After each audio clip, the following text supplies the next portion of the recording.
The Matsu Miners and the Peninsula Oilers set for round 3 here as we join you from Coral Seymour Stadium. Trey Annity alongside Howie Boxley. Howie, this series is 1-1 as the Oilers picked up their first win against the Miners this season a day ago. Let's take a look at the highlights from Friday's matchup. Let's do it, Trey. It was another good start for the Miners, who scored 3 times early on. Carter Young with a sacrifice fly to make it 3-0. The Oilers, though, would come back in this game, and really just a sloppy game overall for the Miners. But good news, Nathan Rose didn't even know he was going to play 10 minutes for the game. 2-run home run for Rose, his first of the season. But then a disastrous fourth for the Miners. They give up 5 runs, have 3 errors. They balk in a run here. Just got to clean it up defensively, Trey, and try to get back in the win column today. Have to try to limit the mistakes as the Miners, percentage-wise, are in second for the first time this season. They will look to bounce back and get a win tonight. Keys to the game, lineups, and much more coming up after this. The Matsu Miners and the Peninsula Oilers next.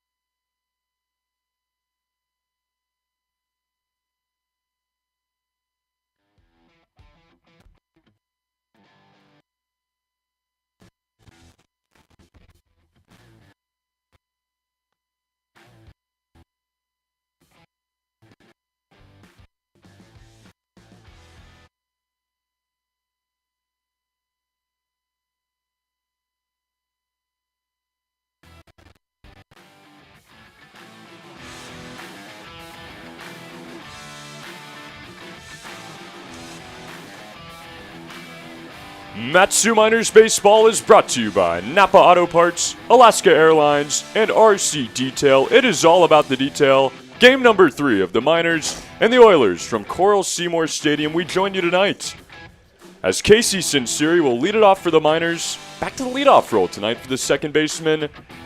He will face Nick Welch, the starting pitcher for Peninsula. Howie, this is going to be a bunch of fun as we get set. Series tied at 1-1, and the first pitch is swung on and rolled out to short. Trey Becker with it across his body, a high throw, a tag is applied by Dalton Bowling, and an exciting start to this game, Howie, is Casey Sinceri, 1 pitch, 1 up, 1 down. It's a good play by first baseman Dalton Bowling as the throw pulled him off the bag. He was able to stick with it and apply the tag to Sinceri just in time. Now Carter Young, who we typically see leading off for this Miners team, down to the 2-hole tonight. The second pitch of this game is going to be taken. That one is a called strike as the official start time, 6:02 p.m. That is Alaska Daylight Time. Miners, Oilers, set for this third round as the 0-1 is in the dirt. Now 1-1 the count. Howie, this is odd. For the first time this season, the Miners are not at the top of the standings.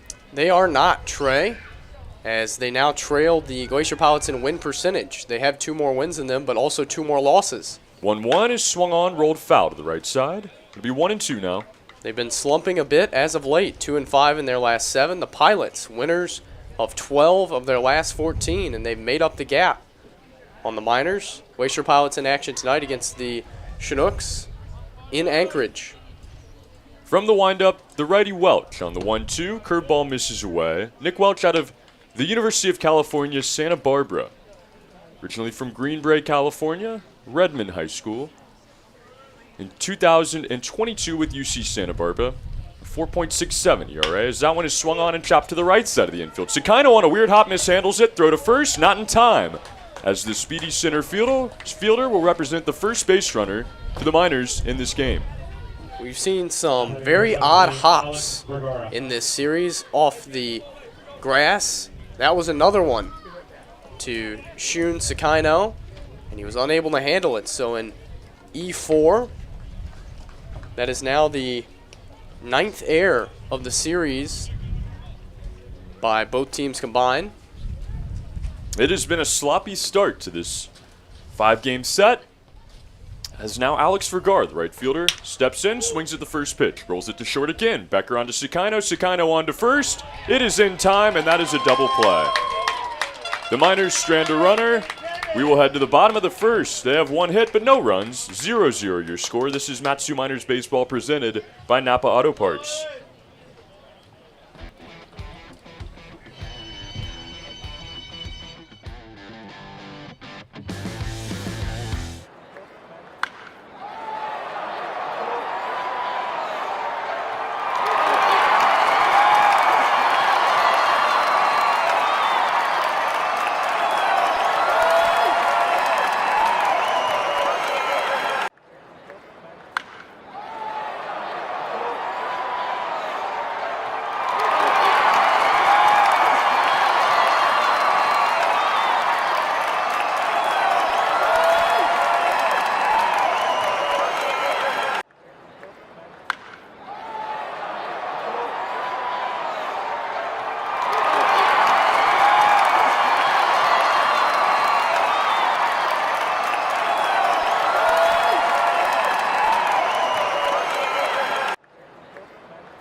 The road show, as we like to call it, the Miners in the midst of a 12-game road stand.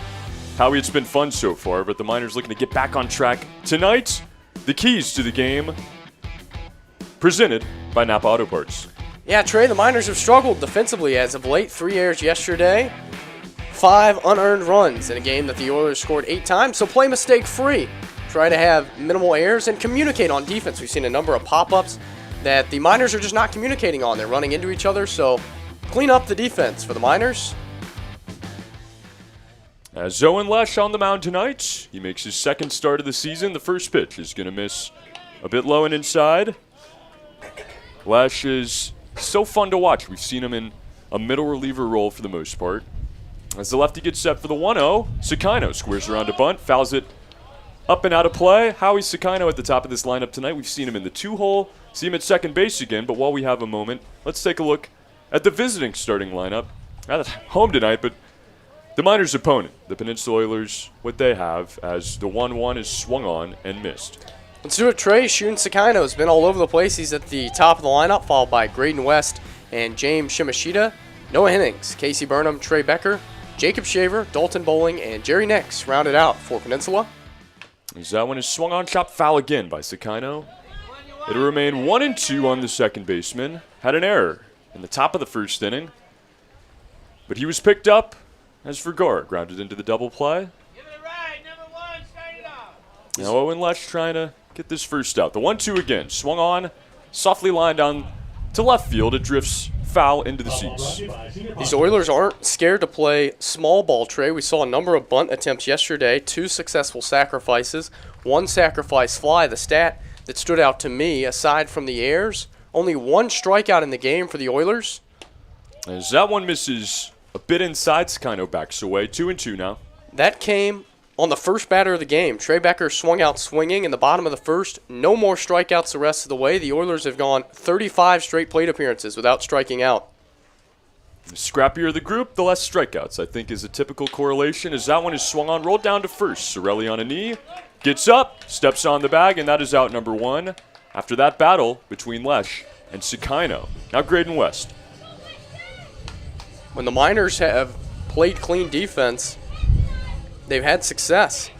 They're 5-2 when they commit no errors, 13-3 with 1 error less. Do the math, 2-4 with 2 or more errors. We saw a 3-error game yesterday, a 6-error game on Monday, and the defense just having some issues right now.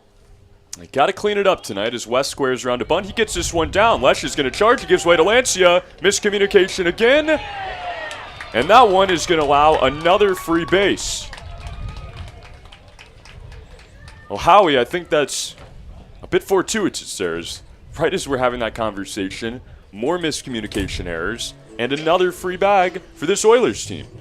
That was a really tough play there. That was a pretty good bunt by Graydon West, and I honestly think that Lesh made the right decision to peel off and let Lancia fire down. It was a really close play at first. Called safe there by Jacob Waldrop. So the Oilers, again, small ball. They are scrappy as a pickoff attempt. Runners back in time. James Shimashita now, the right fielder, will step in for his first at-bat of the night. Lefty on lefty it goes, and the first pitch misses inside. Owen Lesh has been phenomenal for the Miners. This is his 8th appearance, 2nd start. He's just allowed 7 hits this year, 1 earned run. He sports a .52 ERA. And he picks off again. That one a bit mishandled by Sorelli. Scoops it up. 10 walks, 12 strikeouts, over 17 innings for Lesh, who just dominates on the hill. Oh, and with his family in town, at the moment, the 1-0 now. He's going to miss up and in 2-0. Excited to meet the Lesh family. Oh, yeah. And ask them why they're not pronouncing their O's. I've heard it's German. But I want the real story. I'm with you, Howie. The 2-0 now, on the way. Fouled off by Shimashita, 2-1. Ball brought to you by the law offices of Dan Emerson. Lesh, 6'2", 205. Fastball, slider, change. Fastball plays in the mid-80s. He locates well. And now he's going to have this runner picked off here. Sorelli's throw to Peno is a good one. And another runner picked off in this series. This one for the Miners, and it is the second out now. It's a good move by Owen Lesh as he catches Graydon West trying to steal his second bag. And a good throw by Nick Sorelli. Just that right there. It's a routine play, but one that you have to make. And a nice second out to keep this first inning rolling. Now the 2-1 misses away. 3-1 it will run on the right fielder. Last time Lesh started was 10 days ago on the 22nd against the Bucks. Went 3 innings, 2 hits. That was the appearance he allowed his only run. That one is going to miss as well. Now ball 4. Walker Shimashita and another base runner here in the first inning. Lesh truly one of the biggest and best mentors on the team. Really exudes his own attitude. He's one of those players that is not fake by any stretch. He's just himself and very affable player. Easy to talk to. No doubt about it. He told us before the season started as the first pitch is swung on and grounded to short. Peno with it on the run in time, and that is out number 3. The Oilers will strand a runner here in the bottom of the first inning. 0-0 our score. This is Miners Baseball on YouTube.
Blake Avila set to lead it off here for the Miners. In the top of the second inning, nothing your score. 1 hit for the home team. None for these Miners. Avila trying to change that. He takes a fastball for a strike to start it.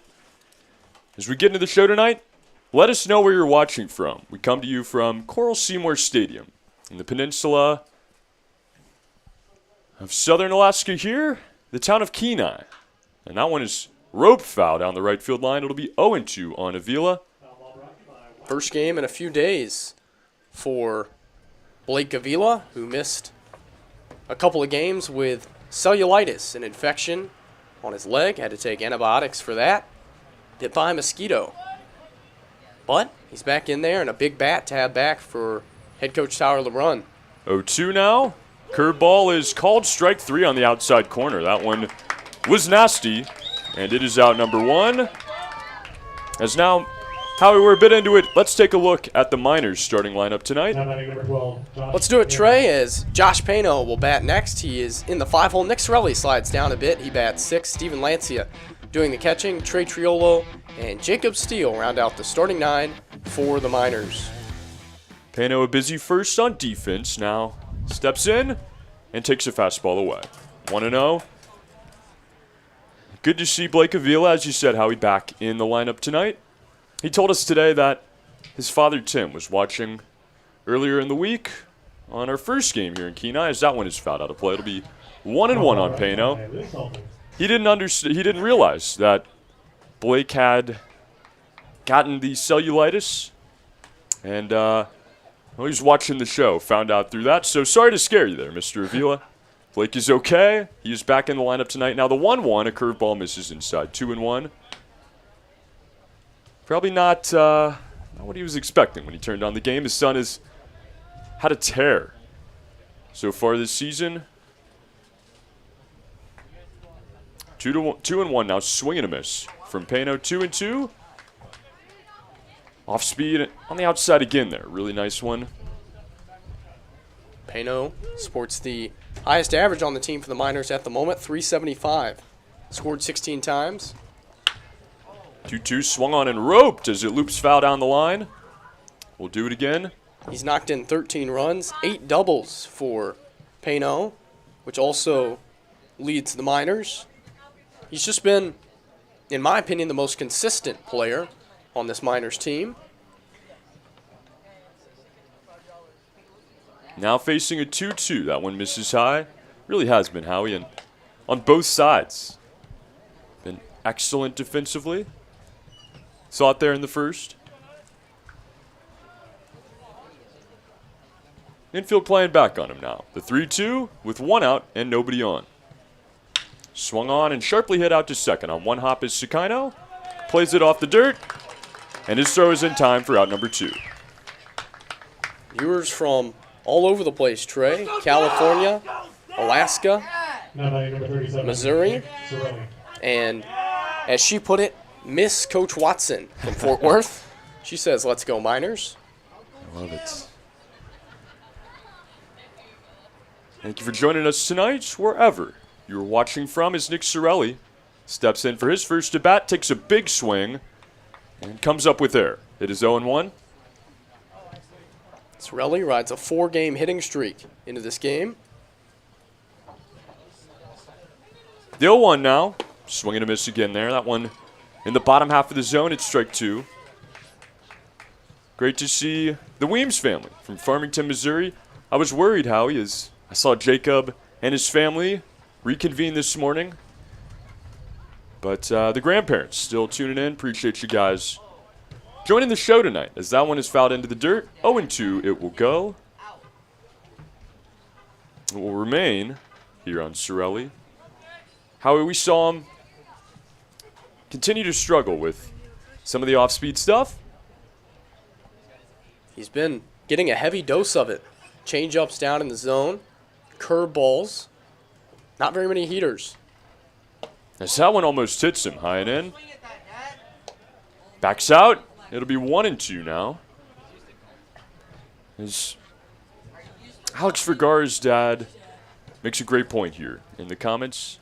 The 1-2 in the dirt. Nix blocks it up now, 2-2.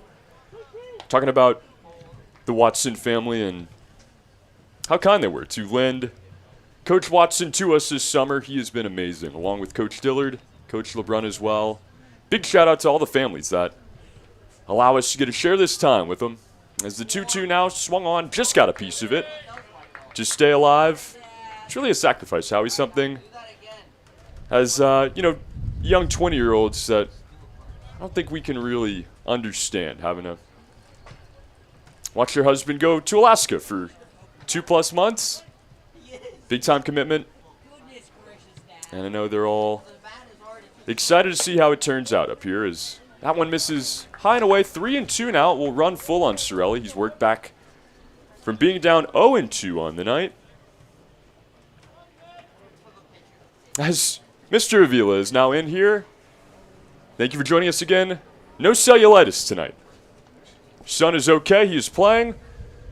And that 3-2 is sharply lined into right. It's going to get down as the Miners' first hit of the night. Nick Sorelli with a nice battle, a nice comeback there, and a base hit with 2 outs. It's a watch party for the Avilas of 4th of July. Uh-oh. Watch party in Yuma, Arizona.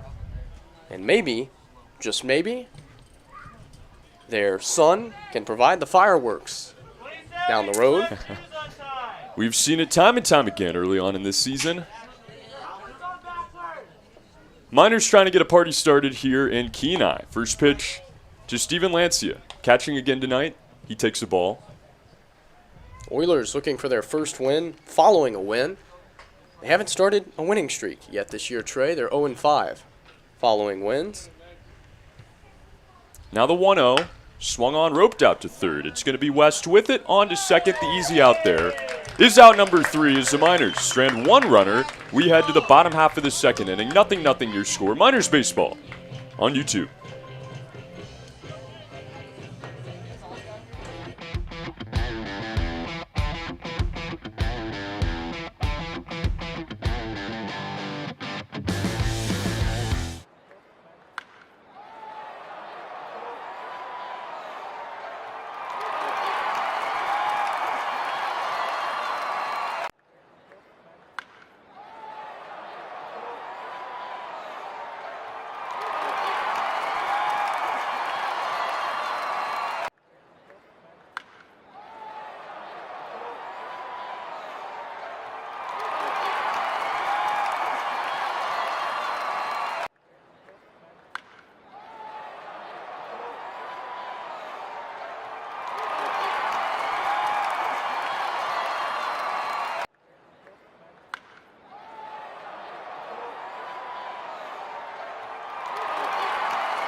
Who needs warm-up pitches if you're Owen Lesh? Only a couple of them there, but Howie, who needs speeding?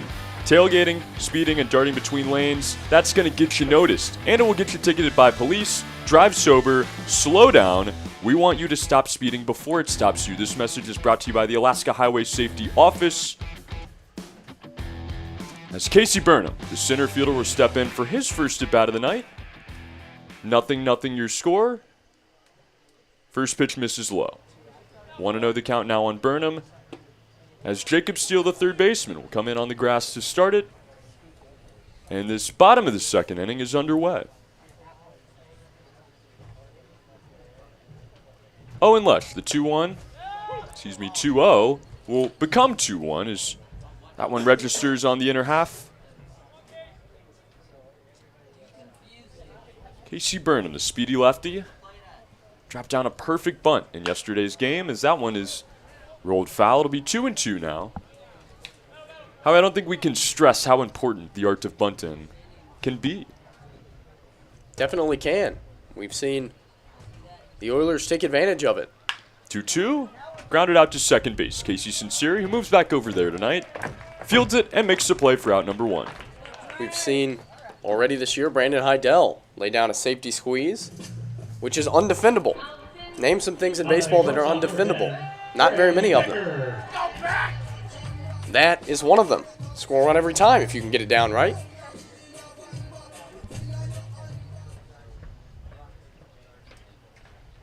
One out now for Trey Becker. We saw him lead off the first 2 games of this series. He moves down to number 6 tonight. And he takes a ball to start it. 247, the average for Becker. He's hit a homer. As he fouls that one out of play now, 1-1. And some broken glass, apparently. 5 for 7 in stolen bases. 3 walks, 16 strikeouts.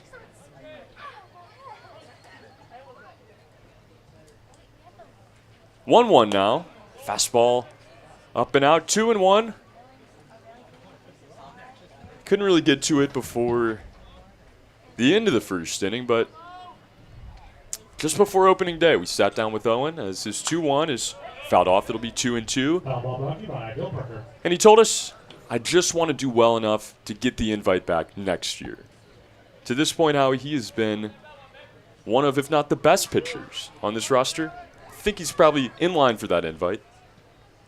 As this 2-2 is swung on and grounded out to third now. Steele gloves it. To his left, the throw is in time, and that is out number 2. Keeping it on the ground here is Owen Lesh to start this game. 2 quick outs. As he works through this lineup now, Jacob Shaver, the DH, will step in. Jacob Shaver still searching for his first hit in the Alaska Baseball League. 0 for his first 18. Lesh just continues to pound the zone. Probably his most uncharacteristic outing was his last one when he walked 3 batters in a row. Thought the world was ending. That one is swung on and fouled off. Right into the net. Another opportunity for us, Howie, if they would just let us have some fun. But it's a foul ball, and it is 0-1 on Shaver. Lesh now working quick. That one is fouled into the net as well. Now quickly 0-2 here with 2 outs and nobody on. How about the versatility too, Howie? I mean, this is a guy that comes out of the pen, could close a game if you really needed him to, and obviously can start one as well. His 0-2 misses away. Works very quickly, in tandem nicely with whoever his battery mate is, whether that be Heidel or Lancia like it is tonight. The 1-2 now. Swung on and popped up, foul. Cirelli gives it maybe just a wink as it flies into the seats. Temperature in the low 60s from Coral Seymour.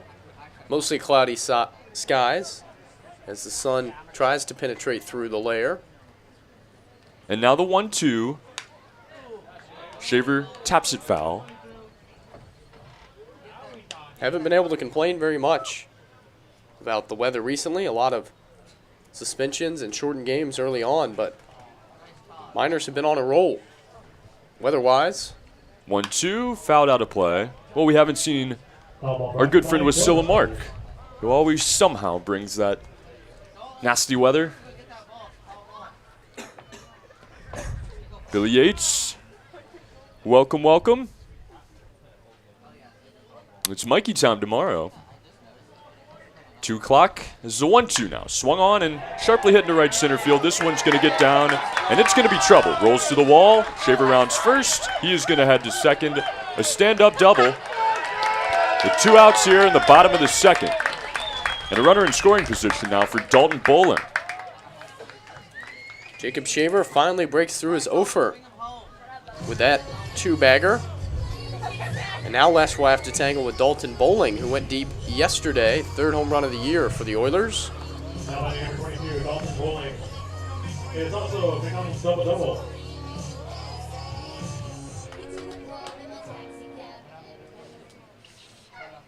Bowling with a home run yesterday, his first of the season. That brought in 2 runs. Opened up a big inning for this Peninsula team as he'll take a fastball away. A youngster, if I'm not mistaken.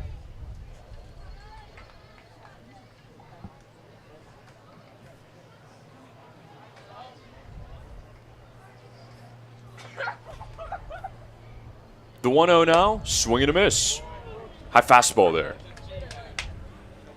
It's enough to even the count now, 1-1. Bowling out of San Jose State University. Hit .302 there. Went 57 for 189. Drove in 44 runs. 9 homers.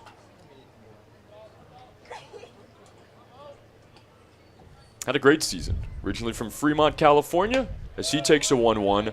Up and out. Now 2-1 the count. Played in the Exhibition League last season.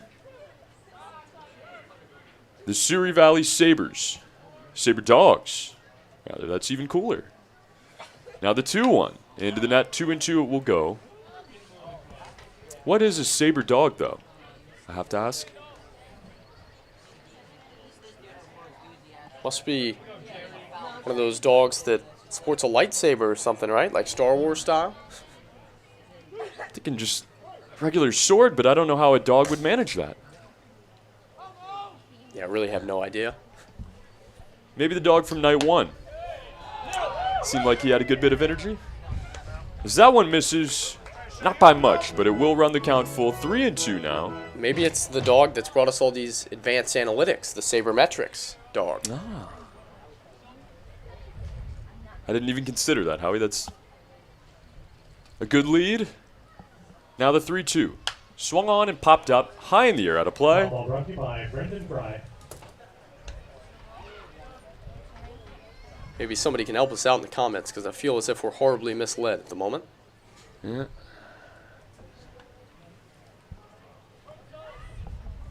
We'll get our dog guy on it. 3-2 rolled, foul down the line.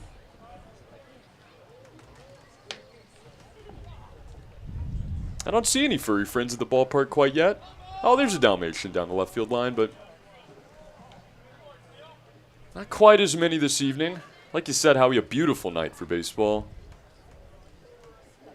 As we begin at 6 p.m. again tonight, rather than our usual 7. Now the 3-2 again. Swing and a miss. Owen Lash, efficiency here as he wins that battle. Strands a base runner at second. 2-1 in the hit category, but nothing is your score. We head to the 3rd inning. This is Miners Baseball presented by Napa Auto Parts.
Top of the 3rd now, Trey Triolo, stand in.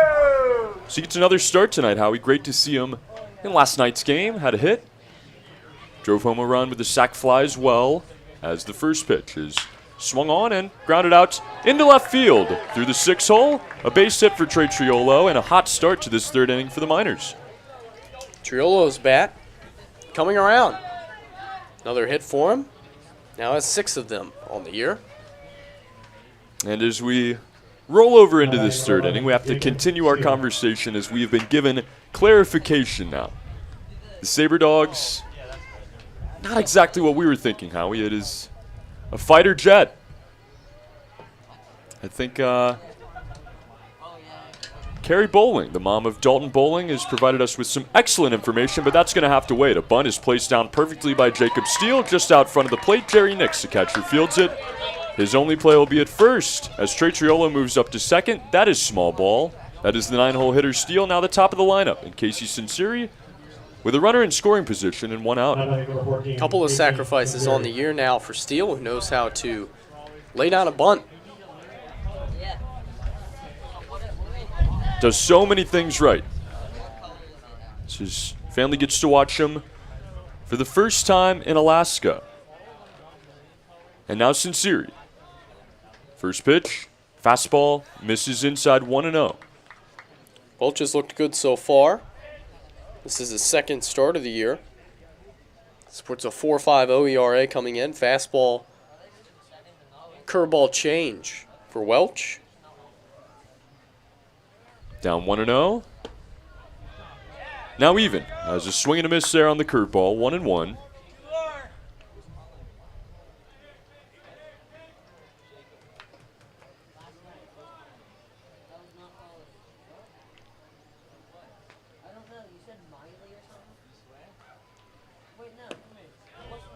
There's another curveball there. That one's going to miss away in the dirt. 2-1. Howie, tell me about this airplane. It appears that the North American F-86D Sabre, sometimes called the Sabre Dog, was an American transonic jet, all-weather interceptor, the United States Air Force. 2-1 misses high. And others. That is information straight from Dalton Bowling's mom, we presume, who had to figure it out last year when her son was a Cerise Valley Sabre Dog. And a good one. Hit 272 there. Drove in 28 runs last summer. We'll see him again later on as the 3-1 is going to miss high. Casey Sinceri takes a walk here. And now 2 on with 1 out. And Carter Young, the center fielder who reached on an error in the first inning, will step in. Carter Young. Big spot early in the game. First scoring opportunity for the Miners here. We saw him get on the board early in yesterday's game. 3 runs on a few pass balls. Sacrifice fly as well as swing and a miss from Carter Young. Big cut there on the curveball low. 0-1. The count will go. Young hitting 250. Knocked in 6 runs, scored 14 times. Triolo gets the look back now. The pitch is going to skip off the catcher, Nix. It rolls away, and Triolo will roll on to third base. A nice dirt ball read there. Gives him a free 90 as he stands just 90 feet away with 1 out here. That makes Carter Young's life a little bit easier. He takes the ball, now 1-1 the count. It's good base running by Triolo, who stole his first base yesterday. He advances there. Sinceri stays put at first base. Now runners on the corners. 1 out, 1-1. Here's Welch. A bunt attempt. There, late square by Carter Young. Pops it up, foul and out of play. It'll be 1-2 now. Miners trying to manufacture a run here in the third. Triolo was on with a single, advanced by a sacrifice. Young tried to bunt him home right there. Now faces a 1-2 from Welch. Curveball swung on and softly hit into center field. Burnham's going to have to come on. Has his momentum with him. Makes the catch. Triolo fakes the tag, and he's going to have to hold up.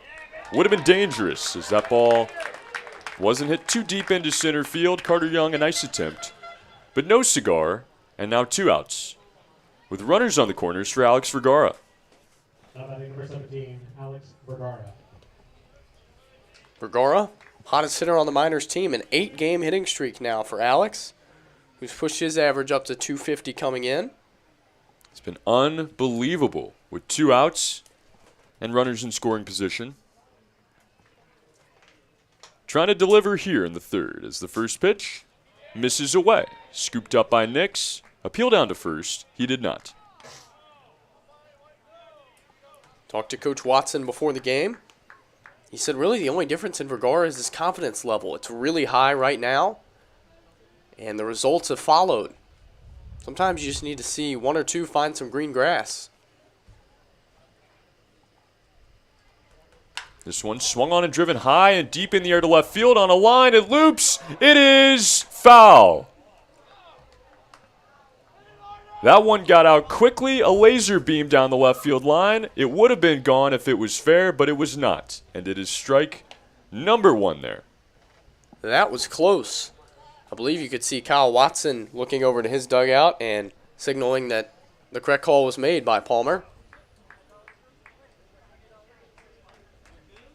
Vergara just missed. Wow, that ball had some hook on it. That one left a bit up in the zone. We'll see another as he tries to reset and deliver the Miners here in the third inning. 2 outs, runners on the corners, the 1-1.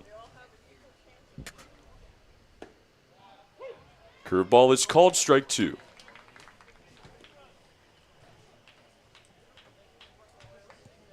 And sometimes you see those type of hits, Howie, that just have the distance on them.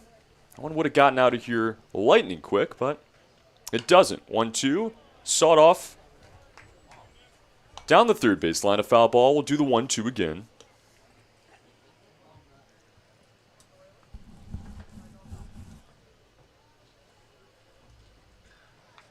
Another good crowd here at Coral Seymour for the 4th of July weekend. Probably the largest one we've seen yet.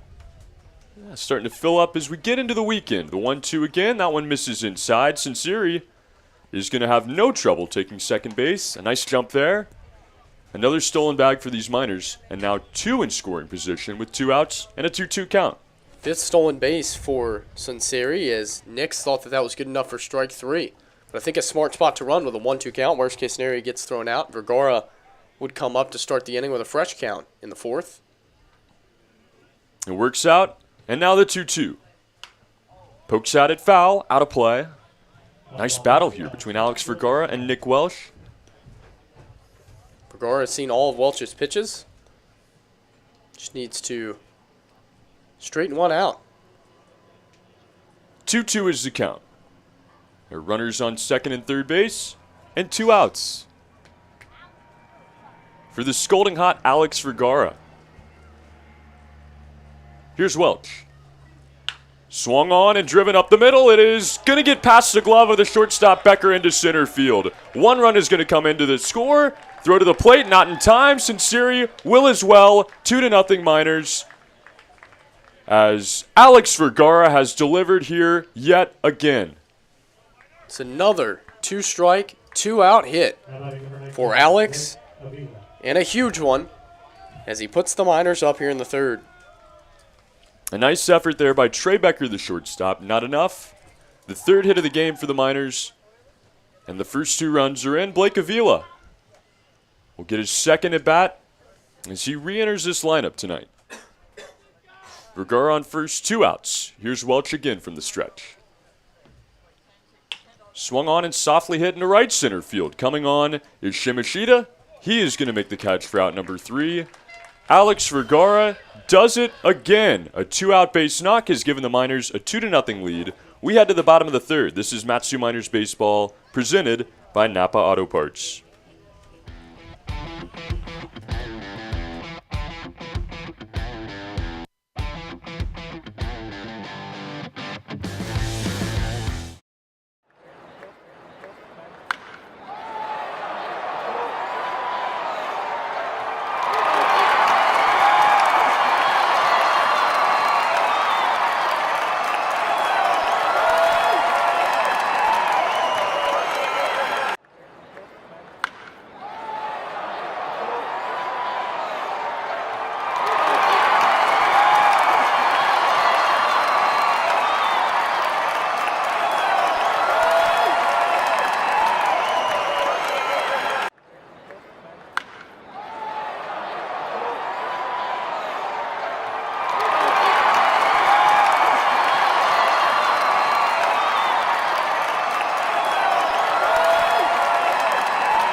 Number 12, Jerry Nix.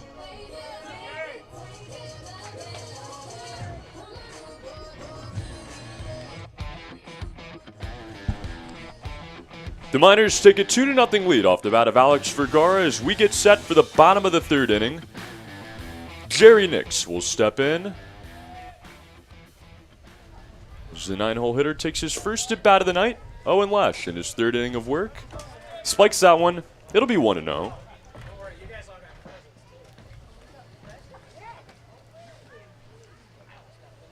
From the stretch, that one's going to miss away as well. Now 2-0 the count. This is a big frame for Owen Lesh. The Miners recently have been jumping on teams in front, but then they've been allowing runs the following frame. As that one's going to miss away now 3-0. Yesterday they scored 3 times in the 2nd, allowed 2 in the bottom. Scored 2 times in the 4th, allowed 5 in the bottom. As the 3-0 is called strike 1. Upper half of the zone. Coach Watson talked about how important that was for momentum to put up a 0 right after you collect the game's first runs. As the 3-1's in the dirt, ball 4. Leadoff walk for Jerry Nix. Not a good start, Howie, for that response on defense. Now batting second baseman number 1, Shun Sakaino. But we see another big hit from Alex Vergara as his dad hops in the comments here again. Says, I can tell you, he lives on 2 strikes. Couldn't be the death of his mom and I. It is a heartthrob, but it's a whole lot of fun as he delivers yet again. And now maybe the most fun player to watch for this Oilers team, Shun Sakaino. Stands in. The lefty takes a ball, plays the game hard, and plays the game right, Howie. Vergara does do that, 'cause that was a huge inning for the Miners and looked like the Miners of old. 1-0 is a called strike. That one lands over. 1-1. It'll go on Sakaino. Nobody tried to do too much. Triolo got on to start it. Steele bunts him over. Also saw a stolen base in the inning and got the big hit from Vergara. Now Lesh is going to pick off. Nick sniffed it out.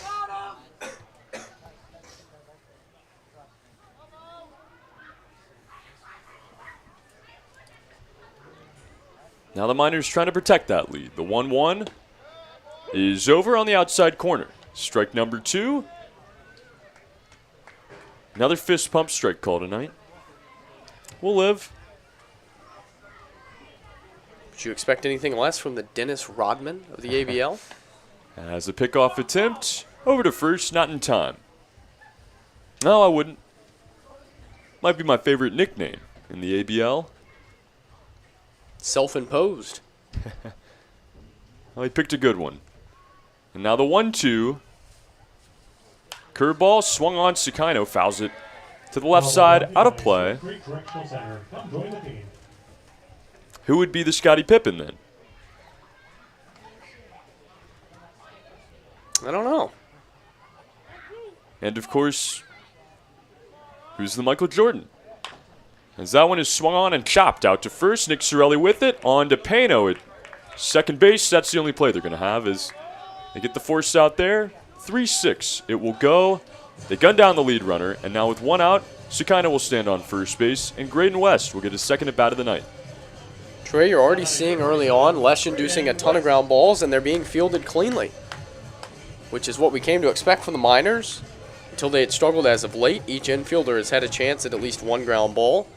No mistakes yet. As Lesh will try to keep it going here. This defense has looked good, Howie. Looks back his runner, Sakaino at first base. And he will throw over there, but Sakaino back. Lesh already has 1 pickoff in this game. Technically a caught stealing, but he caught Graydon West too far off the first base bag. As his first pitch is swung on line foul. At his dugout, 0-1 it will go. Have a number of Miners who have good pickoff moves. Hatakanaka, one of them. Lesh, another. But you have to be careful. Ton of balk calls. One yesterday that cost the Miners a run. Pitcher's not getting set all the way, usually the reason. As 0-1 misses high. Might have been a pitch out there as Lancia to his feet. You can see Lesh does a good job. Takes a deep breath and gathers the ball in his glove. Waits for 1, maybe 2 beats, and then fires. As he will pick off again. Another low throw is caught by Cirelli. 1-1 the count here. It's another piece of the game of baseball that's fascinating to watch. Pickoff moves. Runners lead. Stolen base attempts.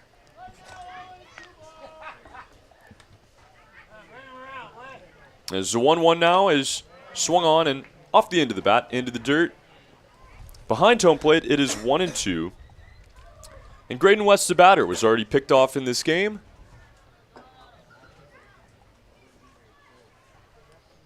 That was the second out there in the top of the first.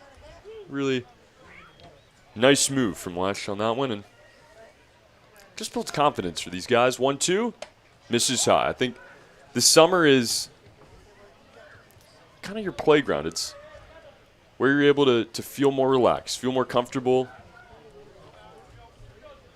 and try some things out. Try a different pickoff move maybe. Try to perfect the one you got. Now the 2-2 on the way to West. Now misses low. We'll run full now. On the third baseman. Erica Pyatt watching as well from Farmington, Missouri. How big is Jacob Steele's family? Might be like half our viewers. I know it. I think we saw 5 or 6 get into town today. Now the 3-2 on the way. Runner goes for second. That one misses high. It is ball 4. Sakino will be allowed to slow up as it's runners on first and second, 1 out. Lesh trying to battle here in this third inning. James Shimashita, the right fielder. Right fielder number 8, James Shimashita. Shimashita, hottest hitter on the Oilers team. Rides a 5-game hitting streak coming in. Batting average over 300 for James, and he plays on a team that's hitting 206 coming in. That's why you see him in that 3-hole there. As James Dillard, Steven Lancia going to head out there and give Lesh a visit.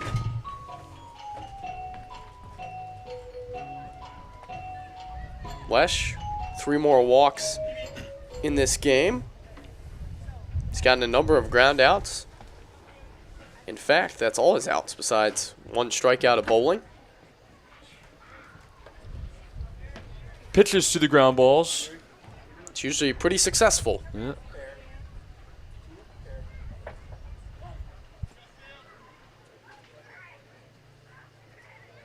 Takes a little stress off as fastball is going to miss high here on Shimashita. Except when he's golfing. Then he hits big flies. Yeah, how about that? On the mound, always inducing these ground balls. And you're right, how he gets out there and just skies it. Shimashita dancing around on second base. His time is going to be called. Excuse me, Sakino, rather. Dancing around out there as Shimashita tries to battle. Up 1-0. He's going to take that one, a fastball, misses high. 2-0 will go. I believe Lesh might be getting in a golf round tomorrow with his brother in town. He has his clubs. Golf course near the stadium. There's only like 13 in Alaska, so he might be able to get the Grand Tour before he leaves. 2-0 is going to miss high again here. Now 3-0. A base to give. But just 1 out here in this third inning. Now we're lucky to have already played 2 of them, as the 3-0 is called strike 1. Drops in there. Guess now 3. I played 1 in Anchorage. Pops last week. But we don't hit it quite the same way as Owen Lesh would. But right there, Howie, he cannot hit the zone. It is ball 4. He misses high, and now the base is loaded for the Oilers as they try to respond in the bottom of the third inning. We saw some of this in Lesh's previous outing where he was missing arm side. Just sort of yanking pitches that way.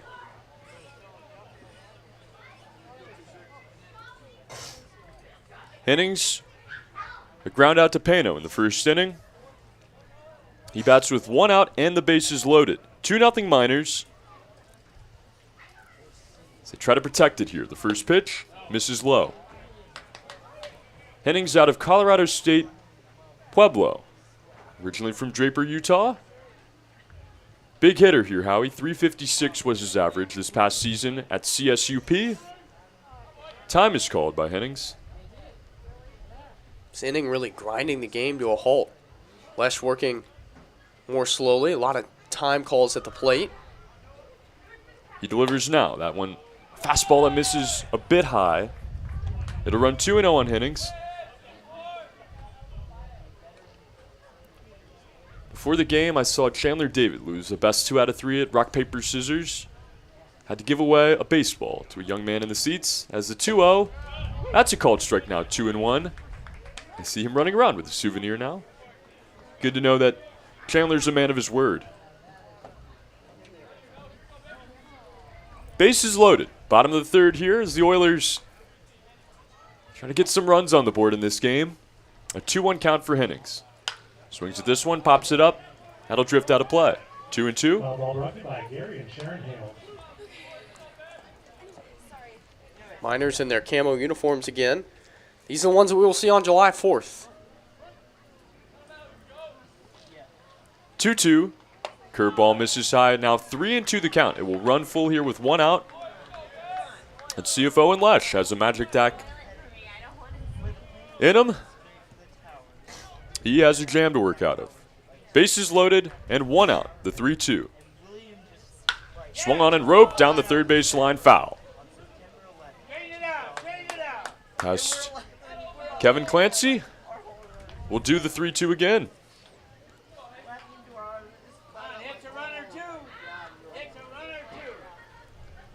And the 3-2 again. Fastball misses high. That is ball 4 in the first run of the game for Peninsula, as they will cut this lead in half. A walk of Noah Hennings makes it 2-1. Again, the Miners score first, and they give runs right back, at least one of them to this point. And now a meeting at the mound. This is going to be the day for the opener, Owen Lesh. Mason Brandenberger, who did not start the trip with the team, got some family time knocked out. He is now ready for baseball, as he will be coming into the game 1 out and the bases loaded.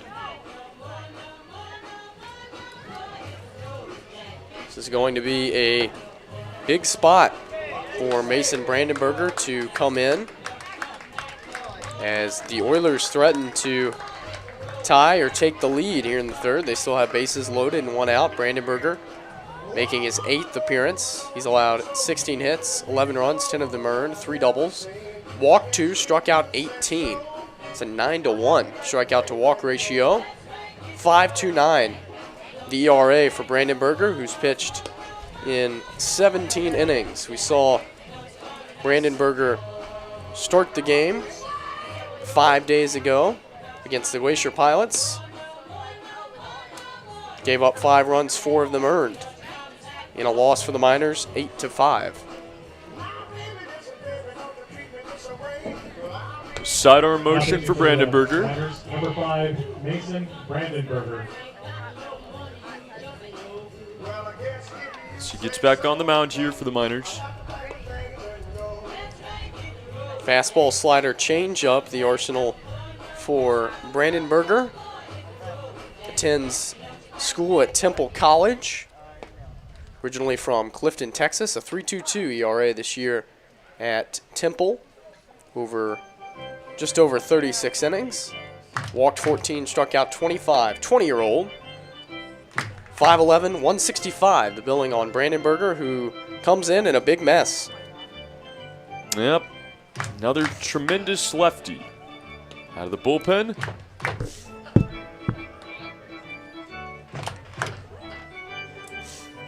Another uncharacteristic outing for Lesh, who walks 5 batters. He's already surrendered 1 run.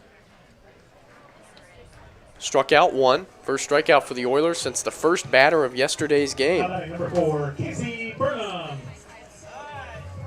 And now the center fielder, Casey Burnham. It'll be lefty on lefty. Some strategy for the Miners here to get the matchup. Bases loaded, 1 out, a 2-1 game. The Miners lead it.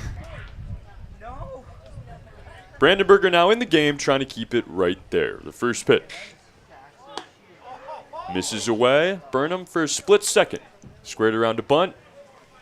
Pulls it back now, 1-0 the count.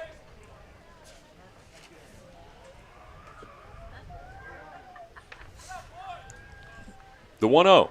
Another bunt attempt, this one he comes through with and misses on it. It'll be 1-1 now. Looked like a drag bunt attempt. Howie's favorite method of scoring runs, the safety squeeze.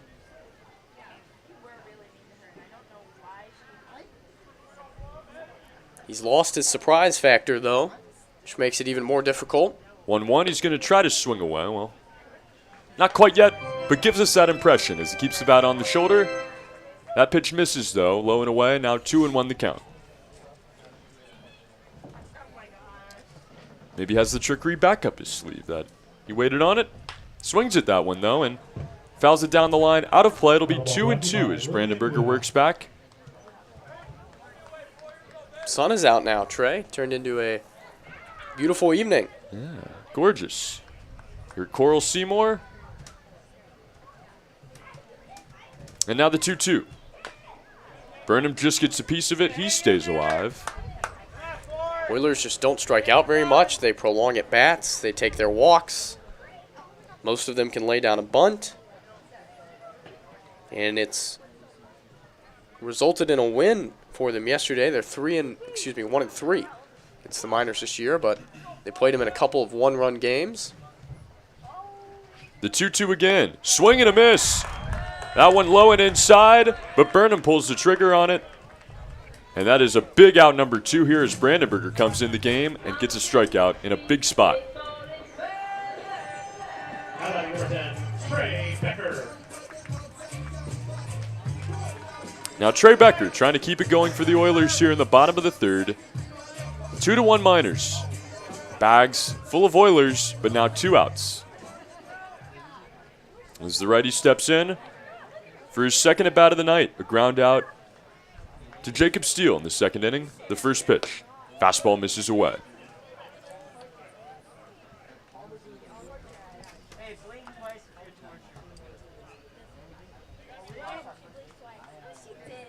Brandenburger, a bit of a slower pace than what we saw out of Owen Lesh. He gets set, now delivers. Curveball misses low, skips away from Lancia, but he recovers.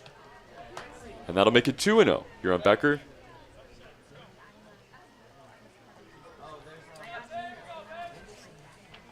Big moment early in this game with the bases loaded here and 2 outs.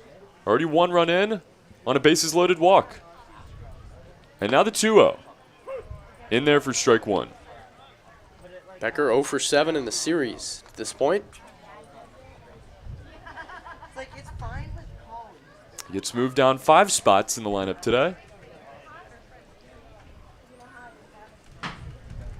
And now the 2-1. Over the plate, strike number 2. Got to be deceptive to step in there after seeing the overhand motion of Owen Lesh. Brandenburger, the side armor. Skips it in the dirt. Blocked up again by Lancia. It'll be 3-2.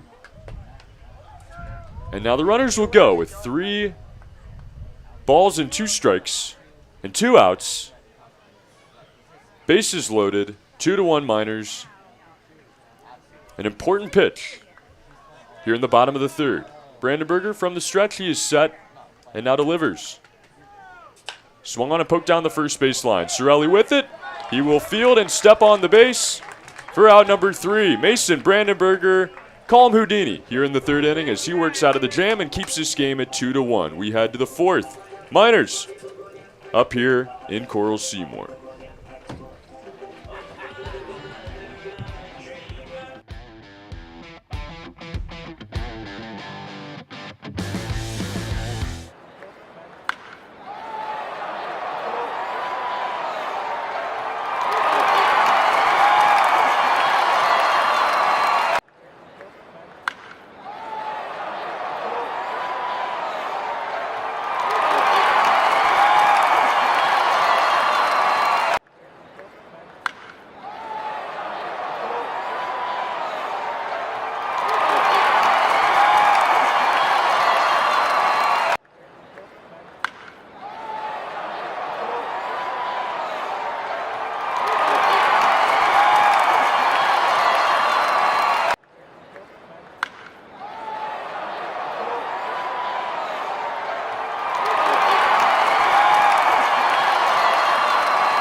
We begin the fourth inning here. This is Matsu Miners Baseball presented by Napa Auto Parts. 2-1 Miners as Mason Brandenburger works out of the jam.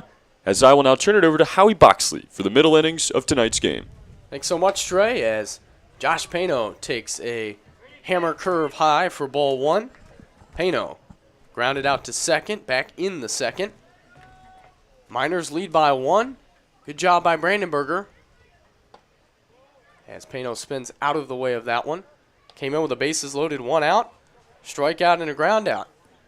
And the Miners are out of the third just like that, preserving a 1-run lead. 2-0. Poked into shallow right field. Coming on is Shimashita, and he's got it for out number 1. Seems like we've watched a lot of that in this series, Howie. Good bit of baseballs off the end of the bat. Some weak flyouts. Now batting number 37, Nick Sorelli. Love to see this team square one up here. Nick Sorelli will bat now. He squared one up in the second inning. Line drive into right field. 1 of 3 hits for the Miners in this game. Takes outside.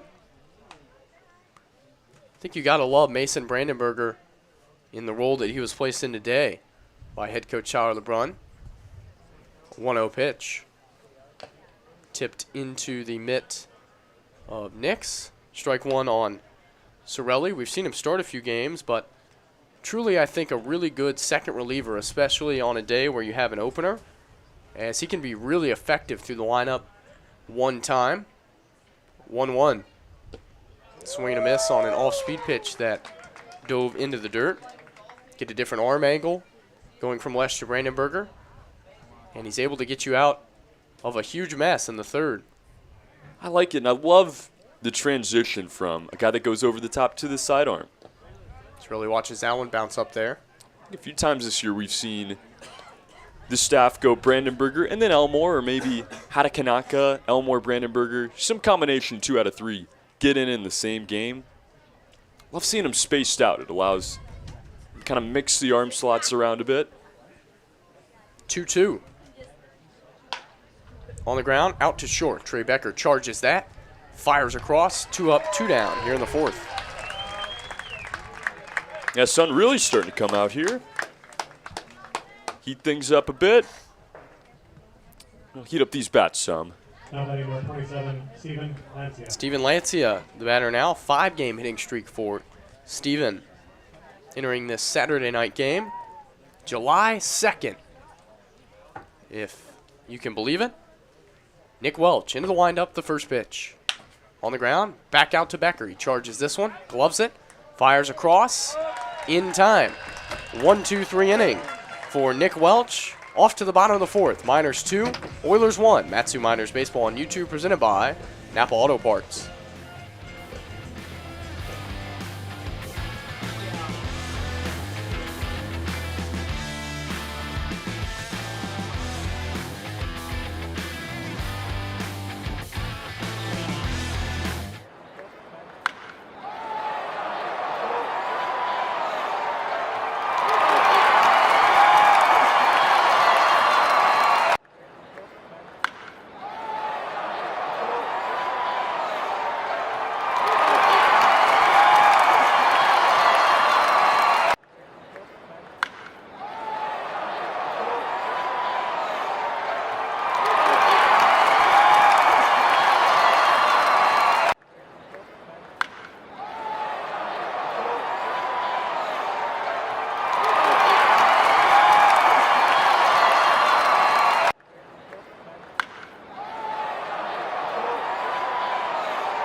Bottom of the fourth, Miners 2, Oilers 1. Mason Brandenburger back to work after he stranded the bases loaded with 1 out in the third. He will tangle with Jacob Shaver, Dalton Bowling, and Jerry Nix here in the fourth. Shaver picked up his first hit of the 2022 Alaska Baseball League season. His last at bat, a double into the right center field gap.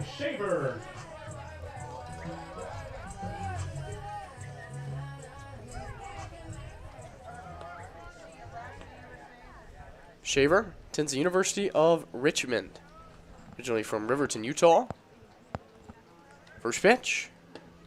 Catches the outside corner. That is a good one from Brandon Berger. Really good. First time through. Throws hitters off with his offset stance. Toes the left side of the rubber. Brings a 2-2 on the ground. Out to Pano, who charges that. Fast runner. Got to hurry. And plenty of time for Pano to nab Shaver for out number 1. There will be pigs in the sky anywhere you look, Howie, the day that Josh Pano is not able to make that play. Throwing on the run. It is just second nature for this guy. I thought it was supposed to be meatballs in the sky when stuff was going awry. Pigs, meatballs. Dalton Bowling bats. Grounds this one to third. That is a foul ball. The underworld going cold. All these things. I hear it's going to be raining chilly tonight in the Kenai residence the Miners are residing in. Janice Christopher, the rest of the crew, too kind. 3 meals a day, and they are delicious. 0-1 downstairs. 3 hots and a cot. And a great setup here in Kenai. Of course, the Bingo Hilton in full use right now. 1-1. Grounded foul. Tomorrow, karaoke day.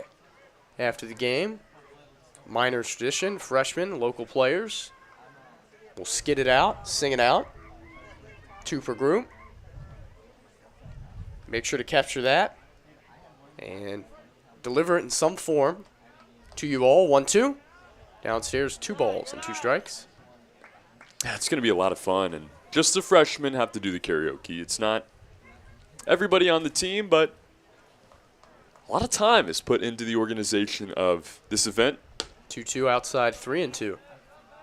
I mean, if you do well in the Bingo Hilton karaoke, your next stop might be American Idol. American Idol, America's Got Talent. Seen several go on. No, it's 3-2 outside. Brandon Berger walks bowling with 1 out. It's just fun to see what songs players pick in these type of situations. I think it really speaks to their personality, their comfort level with their teammates. But how I think you're a bit more familiar with kind of the layout of this competition.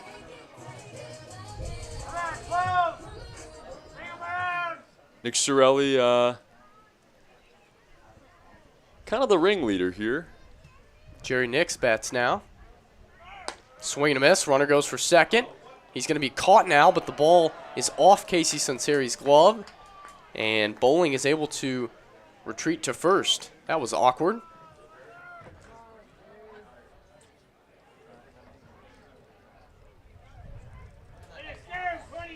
I did try to persuade Sorelli a bit to elaborate it into a full-blown challenge with multiple rounds. You know, karaoke 1 round, skit the next, dancing.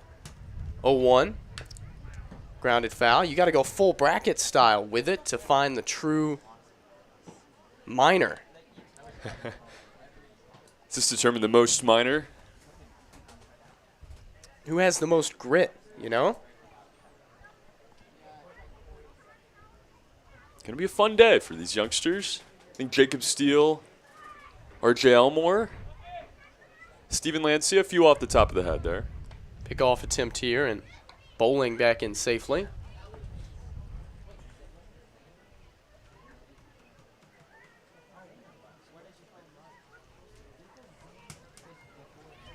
Oh, 2. Stays high. Who do you think is going to perform the best? That's tough to say. I think Jacob Steele is the early favorite. Such a big personality. And by the way, who are the judges? Christopher's? Coaches? Another pickoff. I'm thinking maybe Nick Sorelli has the last say at least. He's been strict about the whole process. 1-2. Grounded to Pano's right. He fields it. It's going to be a tough play. Long throw. No chance to get Jerry Nix, who has an infield hit. Yeah, just tough positioning there. Pano kind of shaded towards that second base bag. Try to get the double play. It's counterproductive as he has to make the long run into the hole. Miners 2, Oilers 1. Bottom of the 4th. Matsu Miners Baseball on YouTube. Third time through the order for the Oilers, Shun Sakaino. What would you do, Howie, if you had to go up there and perform? First the pitch to Sakaino, who couldn't stop himself. Strike 1. I think you got to perform, Trey. You know I have experience in this stuff. Middle school, high school basketball camp, similar setup. In fact, where I got the idea for the multiple rounds, put him through the ringer. With it. But which song, I'm saying, would you pick if you had to go up there and do it? 0-1. Misses. 1 ball and 1 strike. Had a feeling you would be a willing participant, of course. I was. Made it to the finals. Sung better than Brad Altman. Got snubbed by the coaches. So this is on the coaches. 1-1. Absolutely. Clearly the more talented performer, but I learned my lesson. You have to show out. It's not about your musical talent, Trey. What was the winning performance, though? I think he sang Party in the USA terribly, but he interacted with the coaches. 2-1. Misses 3-1. So tip for the freshman tomorrow. Interact with the coaches, dance on them, get in their face. If you can embarrass them, you're probably doing a good job. A veteran. 3-1. Low ball 4. Miners in some trouble here in the 4th as Brandon Berger has walked 2 and allowed Nix to reach on an infield hit. Yeah, this is a rerun of the 3rd inning. It feels like Howie, we see another walk here after a couple of free bags. Brandon Berger was the one that cleaned it up, though. See if he can come back in here and find a way to get 2 big outs. That's what he did in the 3rd inning. Graydon West has reached 2 times, single and a walk for Graydon. Bats with the bases loaded in a 1-run game. First pitch. Called strike at the knees.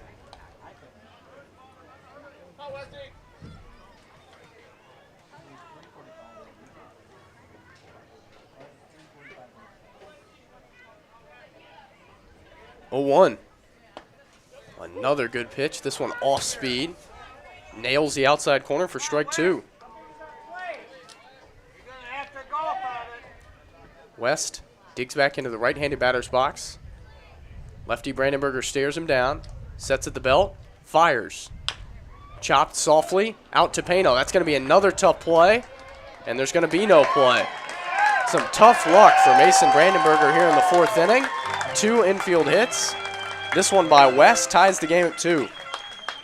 Man, balls being put in just perfect spots again today. We saw it all day in the middle innings of yesterday's game, but just a rerun here and now a tie game.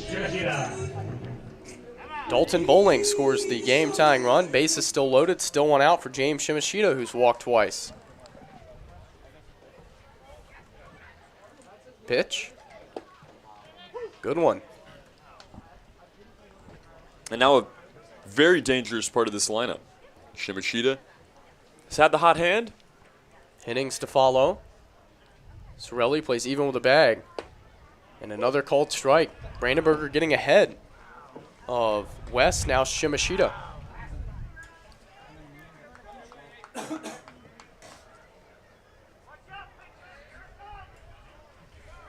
Oh, 2. Got him. Nasty from Brandenburger. Shimashita waves and misses for out number 2. That was dirty. And we see it again here, Howie. Run is already in the inning, but Brandenburger with his back against the wall, bases loaded, less than 2 outs, gets a strikeout. Only saw 1, as you mentioned in yesterday's game at the very beginning. More clutch strikeouts like this might have helped out the Miners. Noah Hennings, the batter, ground out and a walk for Noah. Pitch. Darts down and in. Hennings credited with an RBI in his last plate appearance. Walked home Shun Sakaino. The 1-0. Down and in. 2-0. Nix on third. Sakaino on second. West on first. It's too bad the North Pole Knicks aren't around anymore. Would have been a perfect spot for Jerry. 2-0. 3-0.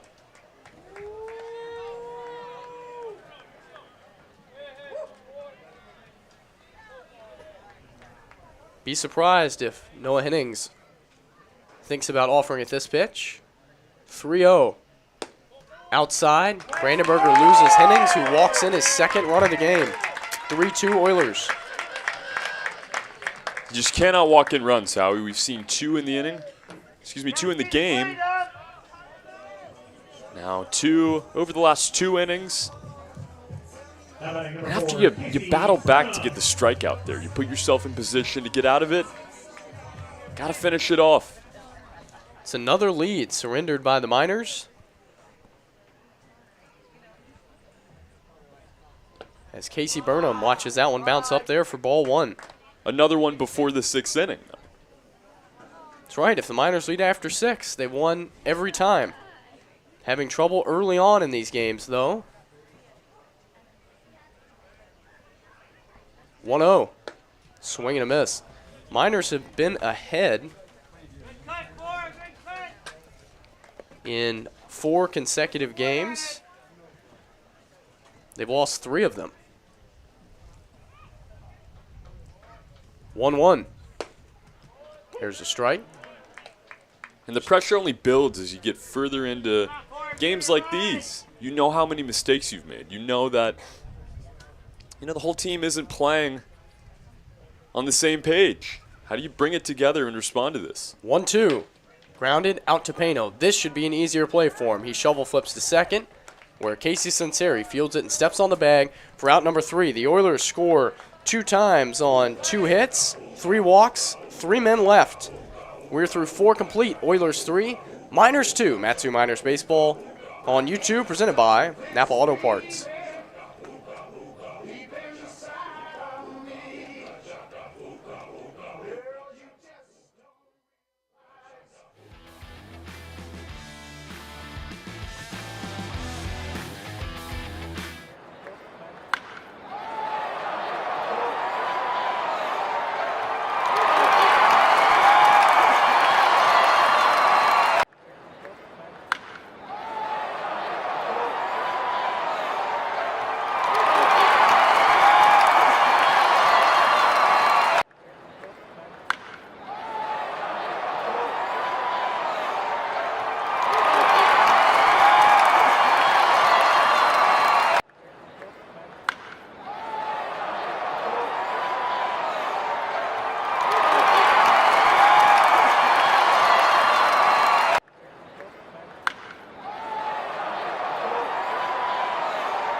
Top of the 5th, Miners trail for the first time in this game. Oilers 3, Miners 2.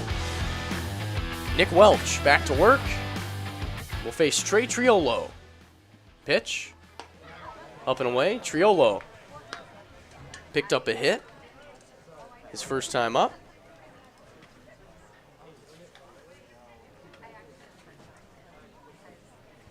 One-0. Called strike. 1-1 now on Triolo, who's hit safely in 3 of his last 4 games. I really like this move from Tyler LeBrun. Play him 2 days in a row. Haven't seen that too often this season. Let him get some consistency, get some more reps. That one bounces up there. Totally agree. It's been really difficult for Triolo to find his rhythm. He had to sit out a game following his last multi-hit game. But now, he has games of back-to-back hits. 2-1. Grounded, right side. It's going to be Dalton Bowling, who flips to the covering Welch for out number 1. I like this idea a lot, Howie. This is what it would take for the Alaska Baseball League to have 8 teams in all. You could add Anchorage, Fairbanks, Vancouver, and Portland to the league. Another Anchorage team, I'm assuming, is the intention behind this comment. Thank you for the comment here from Martin Felsenfeld. How would you feel about 8 teams, Howie? Jacob Steele bats now. Welch delivers. That pitch is low. I guess you'd only need the Fairbanks, Vancouver, and Portland editions. Yeah, 3 teams in Anchorage seems like a lot, right? You already have 2 playing at the same stadium. 0-1. Shows bunt. Pulls it back, takes a strike. Nothing in 2. Also, Vancouver and Portland are pretty far away. Oh, now we got Spokane, Salem, Olympia, and Idaho. Well, now we're just the West Coast League. Yeah. 0-2. Called strike. It's now 1-2. I think you go Vancouver. You put a team in the Yukon. Then you just need one more somewhere. Edmonton. Welch kicks and delivers a 1-2. That one is down and in. Would certainly be interesting.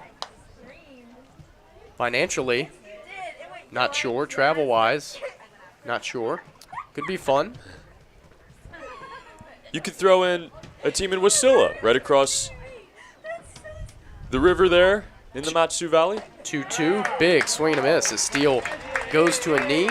Didn't get that pitch from Nick Welch. Casey Sunseri will be the batter. And Trey, let's take a look at our Who's Striking Gold feature presented by Alaska Mining and Diving Supply. Let's do so, Howie. Nathan Rose, a very deserving member for the 2nd time on this list this season, as he has struck gold there. A 2-run bomb yesterday, made it 5-2.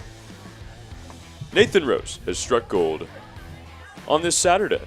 Casey Sunseri, the second baseman in today's game, takes a ball off the plate. Miners trailing 3-2. Led the game 2-0.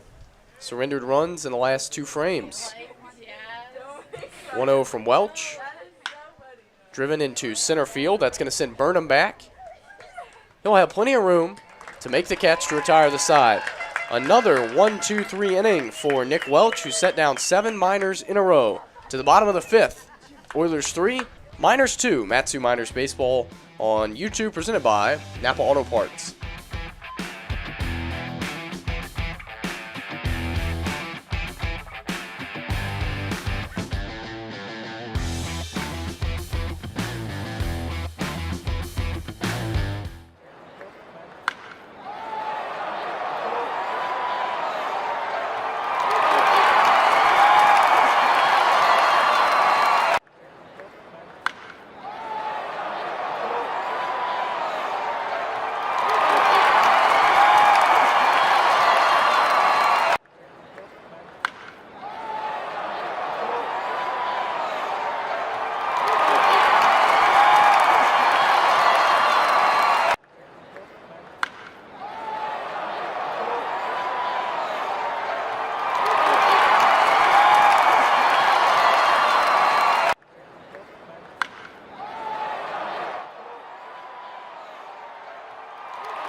Bottom of the 5th inning. Oilers 3, Miners 2. As Trey Becker leads off here in the 5th. 0 for 2 is Becker. Grounds this one to the left side, past Pano, into left field. Leadoff man aboard for the Oilers. Now, Howie, the Miners won Game 1 of this series, and last night they got up 3-0. Since then, something has felt off in this matchup. Everything has been going right for this Peninsula team. Nothing, it seems, has been going right for the Miners. I know that's a whiny take at it, but the momentum has been all in the first base dugout since the third, fourth inning yesterday. Miners just need something big to happen, a big inning as Shaver squares around to bunt. Takes a ball off the plate. Just haven't been able to produce the big inning. You mentioned it yesterday. They were up 3-0. Never really got a big hit, though. Haven't had that much to cheer about. Rose's home run was fun.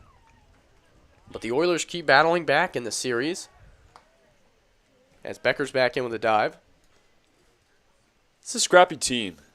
It's something Calvin Johnson really stressed to us after 1-0.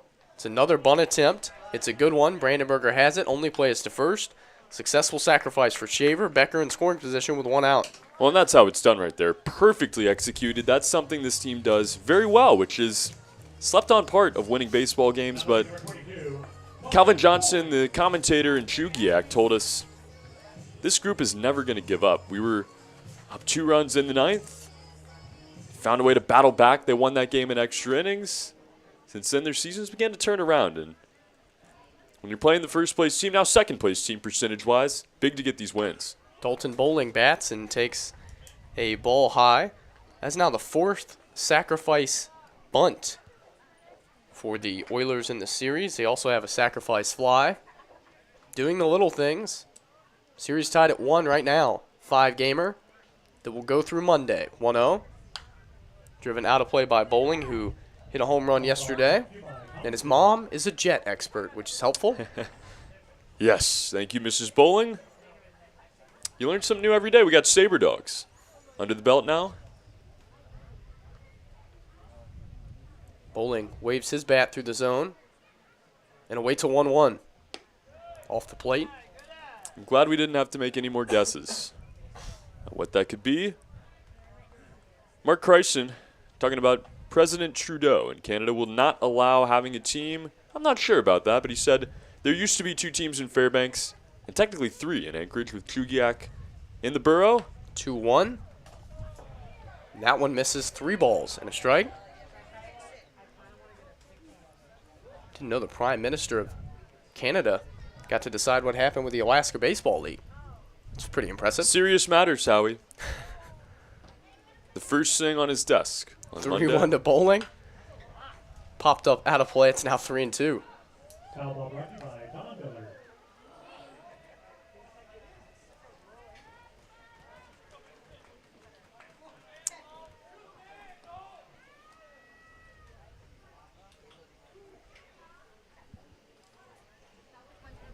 Brandenburger toes the rubber, checks on Becker, brings the 3-2.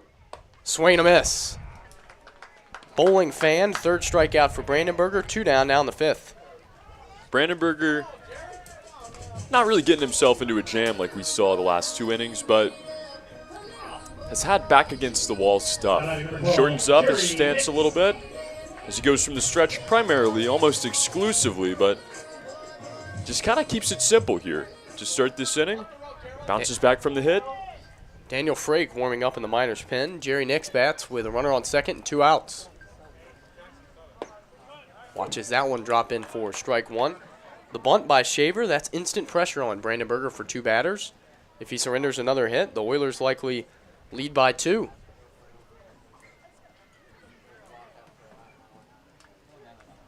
Oh, 1. Swing and a miss. Change up that disappeared. I think it adds to the league that there's only 5 teams in it, though. I think it definitely has benefits. The travel is not far. You have 1 true road trip unless you're Kenai. And then you have a couple. And I think it's nice. 0-2. Swing and a miss. Pitch in the dirt. Lancia will have to throw down to first. He does successfully. And Mason Brandenburger works around a leadoff hit. We're through 5 complete. Oilers 3, Miners 2. Matsu Miners Baseball on YouTube, presented by Napa Auto Parts.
We Alaskans like to ride hard, but we also work hard for our ride. That's why RC Detail offers our monthly detail club so that you can keep that showroom shine around. RC Detail is also the only G-Technic certified ceramic installer in all of South Central Alaska and are trained pros in the art of paint correction.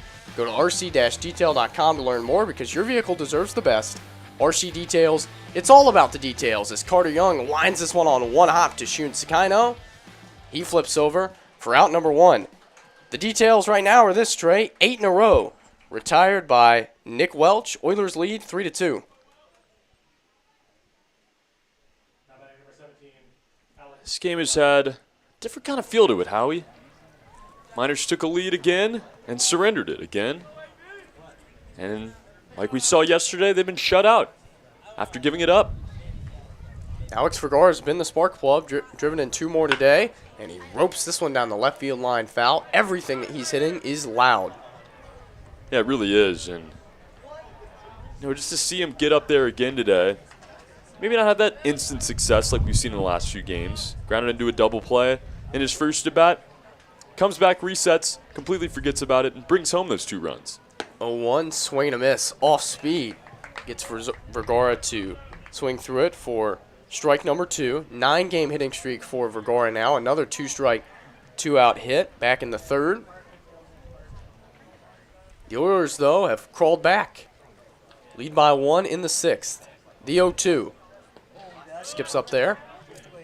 Yeah, that bottom of the 3rd went for quite some time there, but outside of that, we've seen a quick game.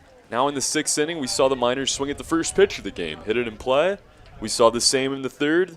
That one went for a hit for Triolo, and now again in this inning. It's a 1-2 count on Vergara. Miners just with 3 hits. 4 base runners in this game. The 1-2. Down and in.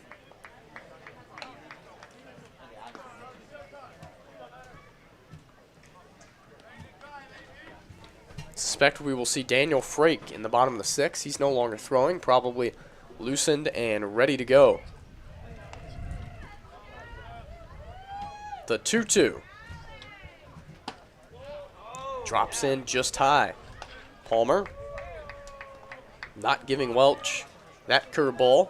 It's now a full count on Vergara. His eye has gotten better. His strikeouts are coming down. His average is going up.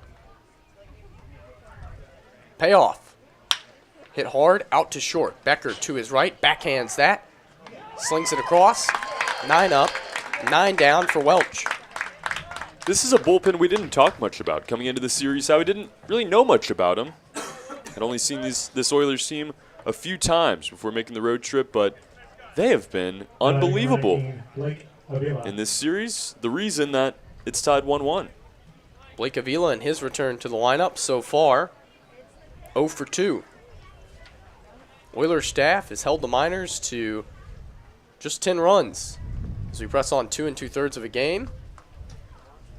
A dynamic lineup. First pitch to Avila. Ball low.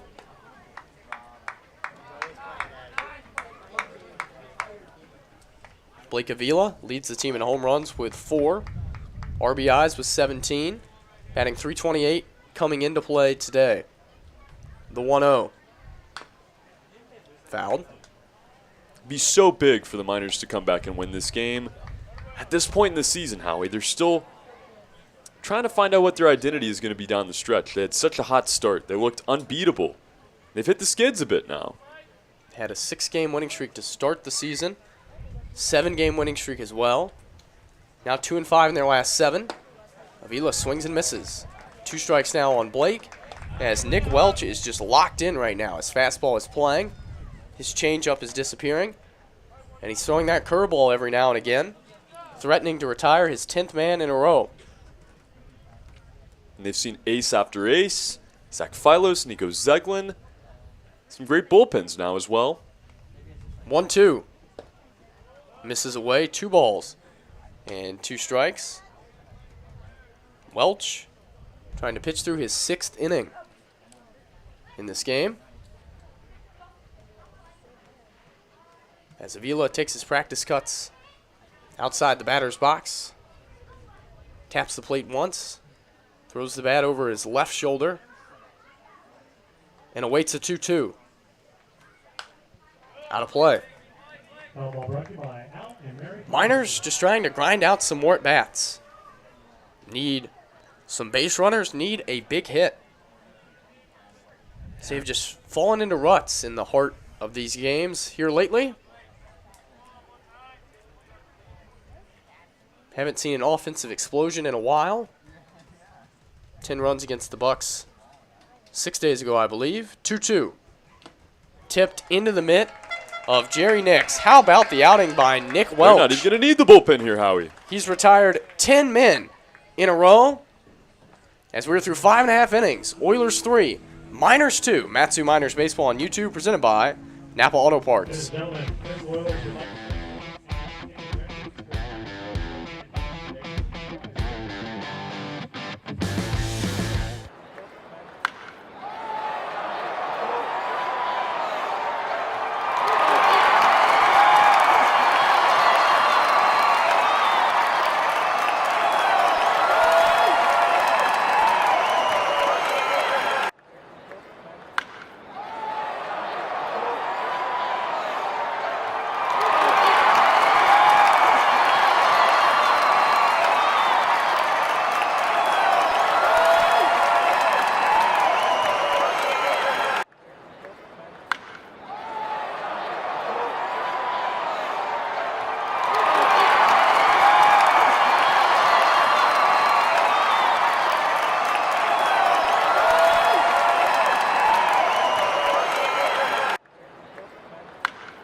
Mason Brandenburger will pitch on here in the 6th. This is his 3rd full inning. He came in back in the 3rd. Stranded the bases loaded. Oilers 3, Miners 2. Top the lineup for Peninsula and Shun Sakaino, who watches that one drop in. Brandenburger hasn't been bad at all. He's throwing a ton of strikes. He had some trouble in the 4th inning when he issued 3 walks, gave up a couple infield hits. Pulls that one off the plate to Sakaino, but Trey, truly no hard contact on Brandenburger. The only 2 hits he's allowed on the infield. 1-1. Chopped. Another soft grounder out to Peno. Fast runner. And a good play by Josh to nab Sakaino. We see him make that play a lot, but that one was extra tricky. Met it at the lip of the grass, and had to make that throw a bit quicker than he's used to. Times it up. Nice play there for Peno, and like you said, Howie, I mean, Mason Brandenburger has not had a bad appearance. You needed him to come in, eat innings if nothing else, and I think the way he pitches does set up for a lot of soft contact, a lot of swing and miss. You just have to figure out a way to limit the walks, get the easy ones. Graydon West rolls this one on the ground through the left side of the infield. It's a 1-out knock for Graydon West on another ball. It wasn't hit very hard. First ball that Brandenburger has watched going to the outfield. Hasn't even allowed a fly out to this point. James Shimashita will be the batter. A couple of walks and a strikeout for James.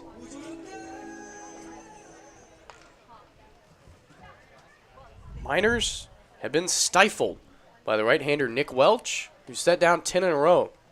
Pitch. Called strike. We will see how long Welch goes in this game, as there is action down the right field line. Welch is through 6 complete. He's only allowed 2 runs, 3 hits, 0-1. Called strike. He's pitching economically. 3 strikeouts. Just 1 walk for Welch.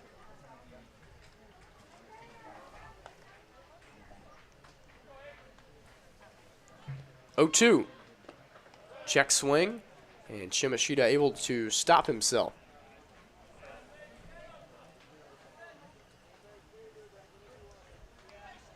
Looks like Dan Frakes still getting some work in. down there in the bullpen. Assumed to see him in the 7th at least. Pickoff here, close play, in time. It's another pickoff for the Miners as Graydon West is erased off the base paths. 2 outs now in the 6th. You just can't even get a lead on this team, and another lefty to do it, Howie. Has that open face, can make it so deceptive, and the Miners are taking full advantage of it. That one is scored as a pickoff. Shimashita behind 1 and 2.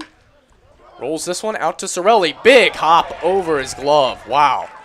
Shimashita rounds first. He's going to head for second on one of the wildest doubles you will ever see. How did that bounce over Nick Sorelli's head, who stands over 6 feet tall? You know, sometimes, Howie, you hit the ball hard, you do everything right. Sometimes you need a little bit of luck. As I think that one hit a 4-leaf clover at the lip of the grass there. We knew that the entire series, this grass was going to be tricky. And we see another base runner via the grass, via a weird hop. Nick Sorelli's tall over there, but not even he can adjust to that one. Noah Hennings bats now with a runner in scoring position. Pitch. Misses low. I mean, that ball looked like it was going to be about as routine as it gets. Took a crazy carom and bounced about 8 feet into the air. Out of reach for Nick Sorelli. That's what hitting coach Kyle Watson said. The dirt is awesome. The grass, not so much. 1-0. Down and away, 2-0. Not too friendly to these Miners. Here in the bottom of the 6th. Hennings has plated 2 runs via the walk. No chance to do that in this at-bat with a man on second. 2-0. Inside corner. Monte Palmer raises his right fist. Third base dugout, hanging over the railing, sitting on the buckets, trying to figure out what to do against this Oilers team. 2-1. Bounces off of Lancia, skips away, no advance by Shimashita.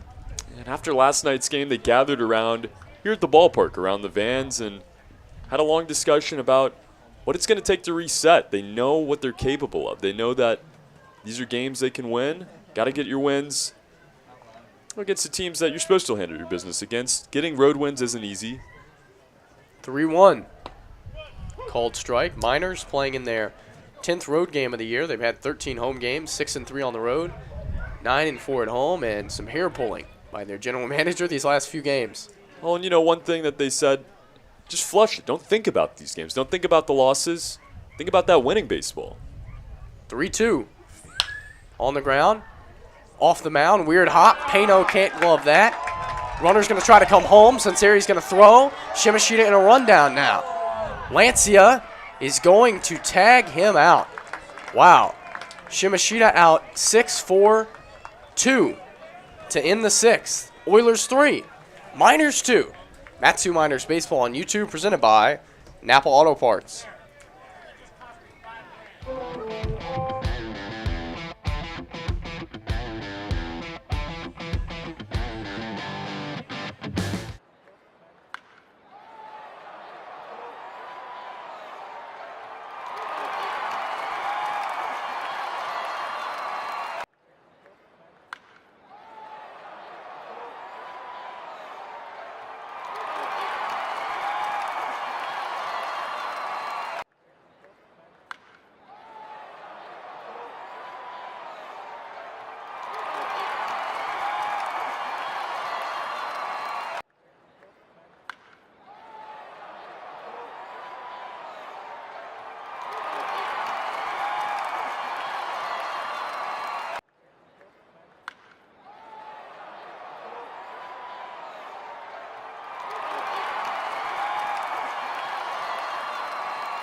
On to the 7th inning.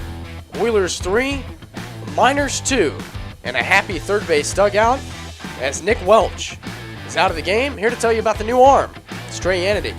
Jackson and Deal into the game, the first time the Miners will see him this season, as he relieves the starter Nick Welch. Welch, a dominant start tonight. He only allows 3 hits, 2 runs, both coming in the 3rd inning. An error behind him as his team leads it 3-2 as we're set for the top of the 7th. Josh Pano stands in and takes a strike, a fastball in the outside corner.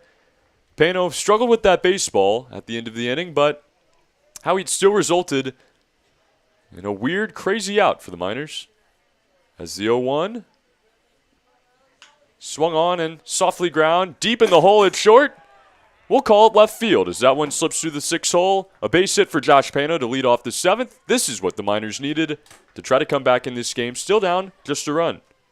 That was an awkward play to end the 6th inning as it was scored 6-4-2 following an error by Pano, but some soft contact by the Miners, their first base runner since the 3rd inning, as Nick Welch set down 10 in a row to end his outing. He's in line for the win, but the Oilers still need to get 9 outs from their bullpen. Miners trying to spoil the party on July 4th weekend.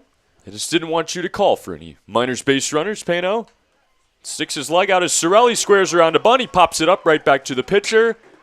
And a fist bump between Jackson and Deal, and Jerry Nix will go down after the out is recorded. Pop out to the pitcher, 1 out, 1 on, and now Steven Lancia. Jackson and Deal just making his 2nd appearance for the Oilers. Went 2 1/3 his first time, 1 hit, no runs, 3 walks, 5 strikeouts. Not half bad for Jackson. Lancia with the 5-game hit streak coming into this one. Swings at the first pitch, pops it up, and it'll drift out of play. 0-1. Trying to keep that hit streak alive tonight. He's 0 for 2 on the game. That was just the 4th Miners hit off the bat of Josh Pano. Gets a look back now, the 0-1. Fastball misses high out of the zone. 1-1 it will go.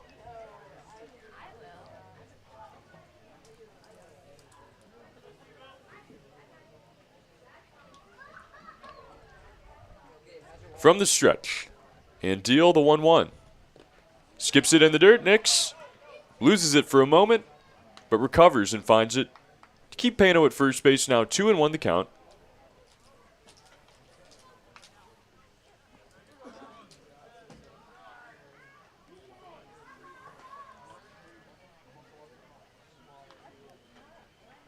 West, the third baseman, takes a few steps in. Now the 2-1 is swung on and lined over the head of the second baseman. Sakino into right field. Pano, a heavy round, but he'll head back to second. Nobody out. 1 out now, first and second for the Miners here in the 7th inning.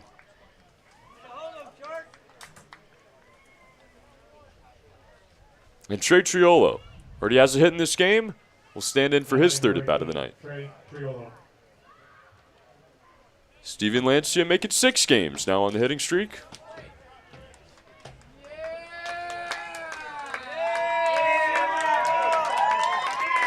Wow. I've never heard so many cheers for a home plate umpire cleaning off the plate. Oh, that's awesome. Levante Palmer getting his due credit here in the 7th. As Deal will step off, now retoes it. Trey Triolo with runners on first and second and 1 out in a 1-run game. The first pitch. Swung on and hit back up the middle. Off the glove of Van Deal to Sakino. He flips onto the shortstop. Becker on to first. Not in time. As they get a force out at second base. 1-4-6. It is scored. And now 2 outs and 2 on for Jacob Steele. That was awfully close at the first base bag. Almost a 1-4-6-3 double play. Trey, did we see 2 more seagulls in the sky following that plate cleaning from Levante Palmer? Seagulls in the sky? They told us yesterday that means bears are around, so we'll see if that's true. As the fastball is going to miss up and away.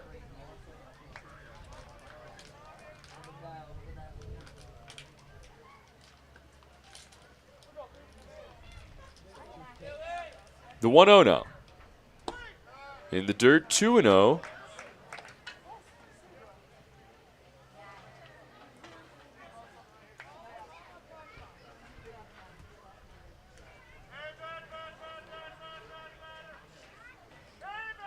Now from the stretch, the 2-0 from Andeal. Fastball misses high, back pick to first. Triolo is back. It's a dangerous play by Nix with Pano on third base. If that one gets away, then Pano could have scored. Steele now up 3-0. A base to give here for Andeal. The pitch. That one's over for a strike now. 3-1 the count.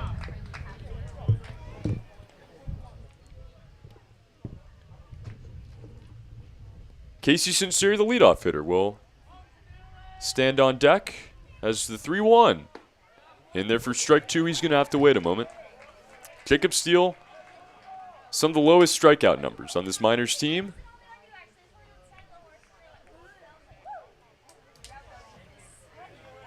Faces a full count here with 2 outs and runners on the corners in a 1-run game. From the stretch, Andeal. Triolo heads for second. That one is in the dirt. And it will be ball 4. Now bases loaded for the top of the lineup in Casey Sinceri.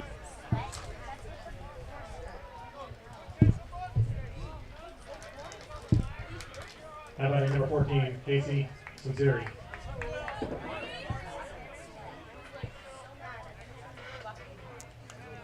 I didn't expect to see nearly this many seagulls in Alaska. Obviously a lot of water, but my mind was on the mountains before the trip started.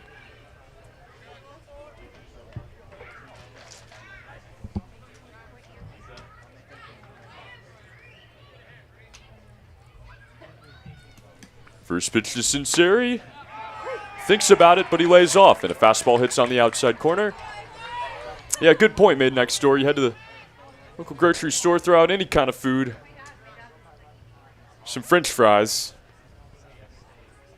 And, well, you run into quite a few seagulls there.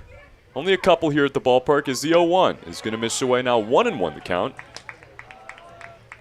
And not Drake fries.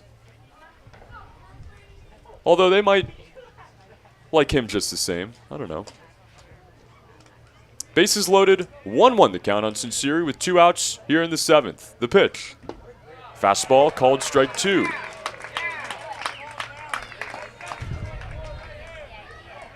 Another big moment in this game as the Miners trail it by 1.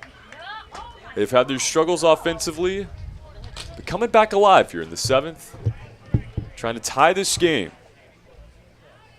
And now the 1-2.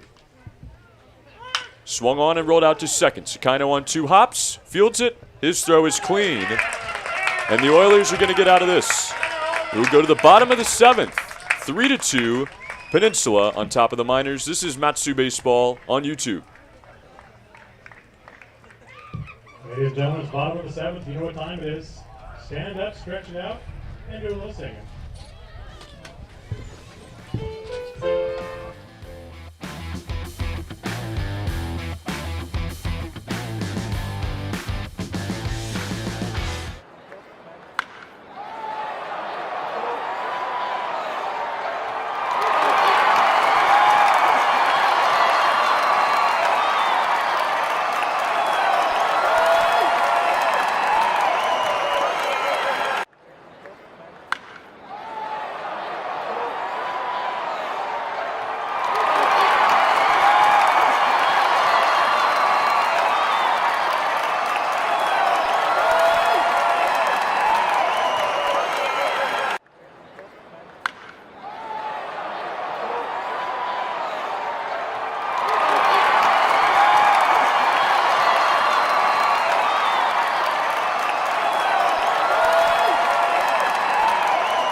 Daniel Frake into the game, onto the mound for the Miners as we begin the bottom of the 7th inning.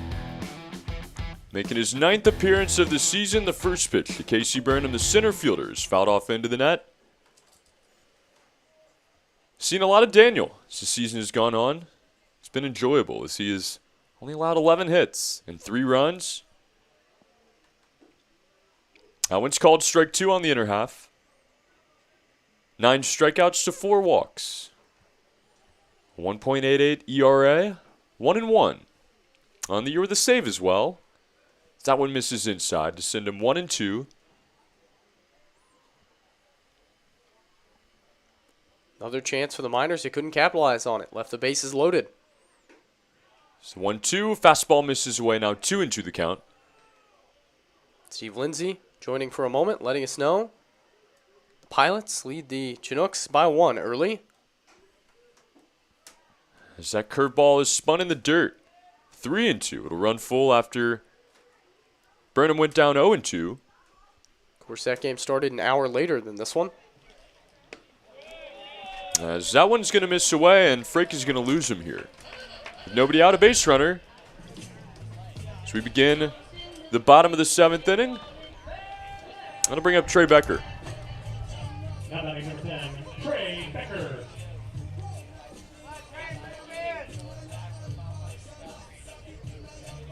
Now at 15-7 on the season, these Miners. They're down in the loss column. And out of first place for the first time this year. Trying to stop the bleeding tonight as that fastball misses high. Becker squared around a bunt. He pulls it back.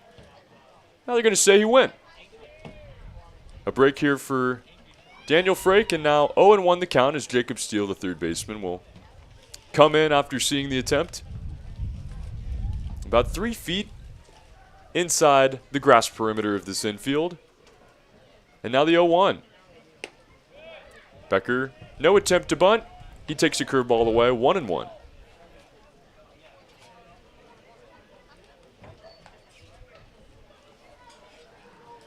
Broken Arrow asking about the glaciers, if we've had the chance to venture over there to this point. Frake taking his time, the 1-1. As the runner will go for second, throw down is in time, but wide of the bag as Pano's going to mishandle it. He has to get up. But another free base for Casey Burnham as it skipped away to the edge of the outfield. And a runner on third with nobody out. So the Oilers try to get a big insurance run here in the bottom of the 7th. Stolen base and an error. Second of the game for the Miners. As the Oilers try to cash in a huge insurance run late in the game. Burnham on third, Becker at the plate. And a 2-1 count. The righty Frake now delivers. Fastball high, 3-1 on Becker. I've been to a glacier, Portage Glacier. That was a lot of fun. Third base coach Kyle Watson.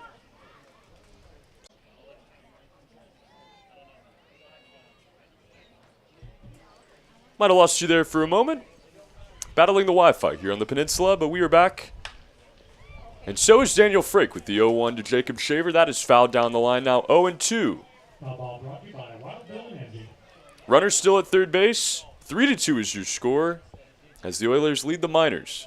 Here on YouTube, infield remains in. The count is now 0-2 with 1 out on Jacob Shaver. From the stretch, fastball misses high.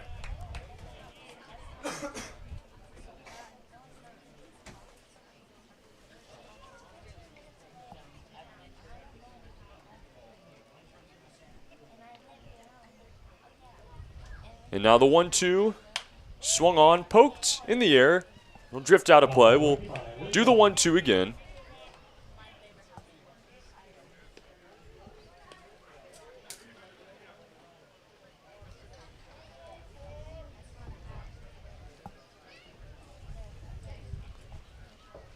Oilers trying to get their 4th run in this game. Casey Burnham just 90 feet away as that one is swung on and rolled out to short. Pano comes to the plate, throw is on time, and the runner will be out. What a massive throw in this game from Josh Pano as Steven Lancia applies the tag, and now 2 outs. Burnham is gunned down at the plate. That was huge and an excellent play by Josh Pano, who had just as much time as he used. He fired a strike to home. Great tag by Steven Lancia, who slapped it down on Burnham just before he touched the plate. And a huge second out, preventing a 4th Oilers run.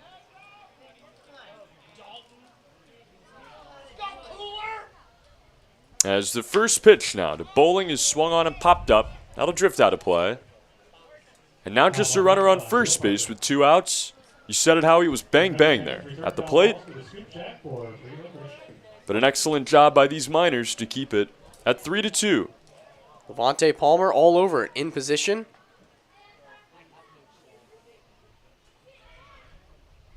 Now the 0-1.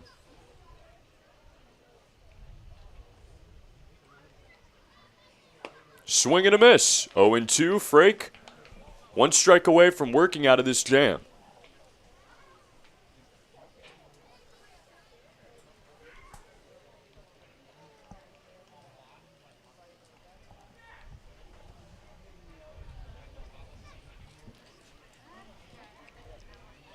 The 0-2 now.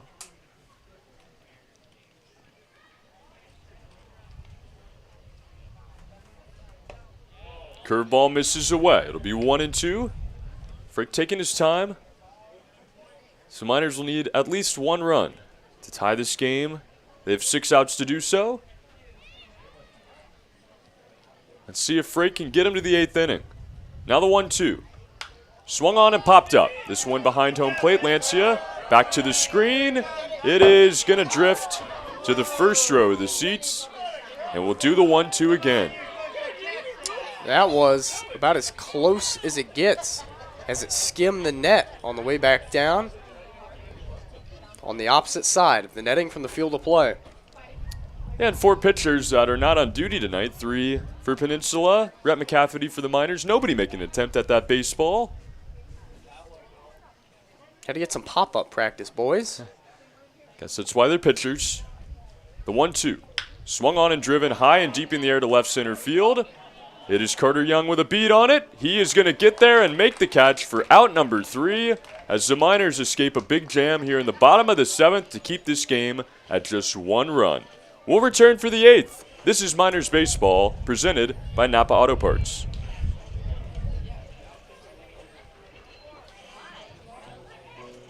Oilers fans, it's time to announce the winner of Split the Pot ticket. If you are holding a red ticket with the numbers 3,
Top of the 8th, this is Matsu Miners Baseball on YouTube, presented by Napa Auto Parts. Howie, for the first time this year, the Miners are not atop of the standings. Let's take a look at what it is looking like here on this Saturday in the ABL. The Anchorage Glacier Pilots in first by win percentage now as they are over a 70% win rate. Anchorage Bucks, 3.5 out. These Oilers, just 7 out, 6-12 on the year. Chugiak, 9.5 down at 4-15. Things have taken a turn here at the end of June into the beginning of July. So the Miners still trying to come back in this game. Carter Young squares around to bunt. It'll roll foul and be 0-1 on the center fielder. Made a nice catch there to close out the 7th inning. Miners just trying to do anything they can to produce a base runner. If Young can reach, he's a fast one. 4 stolen bases this year. 3 triples leads the team. He goes down 0-1 from the windup. Pitch, swing and a miss. Jackson Andeal has come in here and done an excellent job as we saw Nick Welch, the starter, dominate this Miners team. The 0-2 in the dirt. It'll go 1-2 here on Young. Miners to an opener today. Owen Lesh departed in the 3rd inning. Mason Brandenberger came in with some good relief to follow him. And now the 1-2 from Andeal. In the dirt. Young skips out. We'll go 2-2 now. It's a very long, winding windup for Jackson Andeal. Feels like he holds the ball forever as he goes into that motion. His 2-2 up and in. It'll run full here on Young as he works back. You have to say goodbye to our friend Martin Felsenfeld, Oh no. who is checking in early or late, depending on what your time zone is. The 3-2, swing and a miss. Andeal wins the battle, a strikeout of Young. They need 5 outs for the win, but they have to go through Alex Vergara, who has been nearly unstoppable for the last week. Now batting number 17, Alex Vergara. Drove home the only 2 runs for the Miners in this game with a hit back in the 3rd inning. The ground out his last time up. Now from the windup, the first pitch. Fastball on the outside corner, strike 1.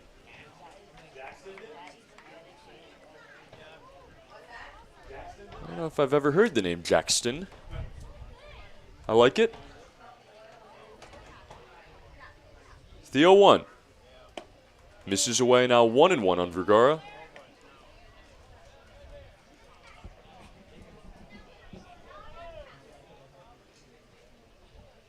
Runs have been hard to come by.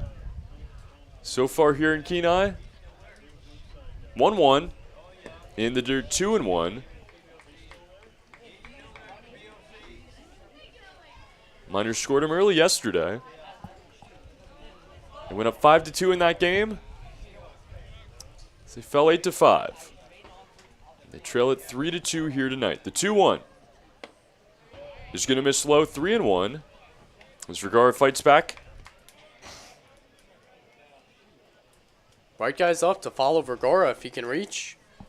Avilo, Peno, and Sorelli. Now from the windup, the 3-1. Misses outside. Vergara will reach base here with a walk. 2nd time tonight. And a 1-out base runner for Blake Avila and the Miners. Sneaky speed for Alex Vergara. He swiped a couple of bases in this game. In fact, according to head coach Tyler LeBrun, maybe the fastest player on the team. Not the first guy you think of, but that is the head coach's pick. So we'll see if he takes off here, tries to get in scoring position to tie the game. Blake Avila with some sneaky speed as well. 1 out, 1 on. The first pitch to the lefty. Misses up and out. Now Jerry Nix wants to talk things over. 1-0 on Avila. Not a very big lead over at first for Vergara on the first pitch. It would be very risky to take off in this spot. That's the tying run in the 8th inning with Blake Avila up there. We'll see how the third base dugout plays it. As you see, the shortstop Becker shifted a good deal towards the second base bag. Big hole on the left side of the infield. There's a 1-0 count on the way to Avila. That's a called strike. Low fastball registers, now 1-1.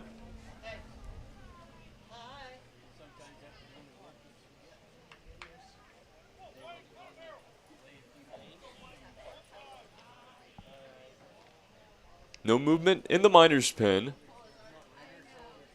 Some guys stretching down there for keen eyes. That one is in the dirt. Vergara's going to head for second. You said it, Howie. He is lightning quick on the bases. Another stolen one here. Now runner in scoring position, the tying run with one out and a 2-1 count for Avila. Of course, couldn't have predicted it, but picked an excellent pitch to go on a ball in the dirt by Andeal. No chance for Nix to get Vergara, who has his third swipe of the season.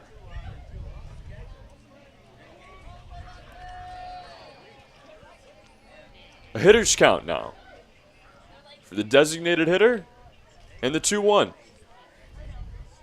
Swung on, popped up, foul. It'll drift and become a souvenir. 2-2 it will run on Avila.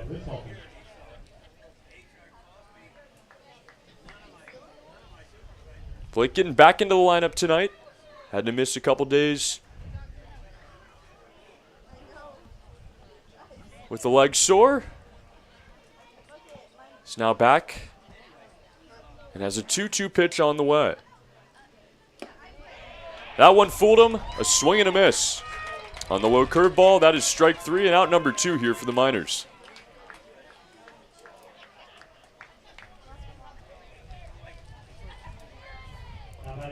Josh Pano in a big spot here. A runner in scoring position, 2 outs. In the top of the 8th inning, the Miners trail it 3-2 as we'll get a meeting at the mound.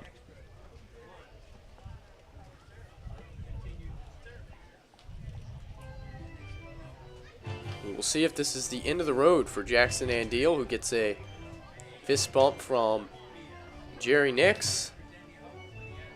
His windmill going here in a second, as the Miners need a run to tie it here.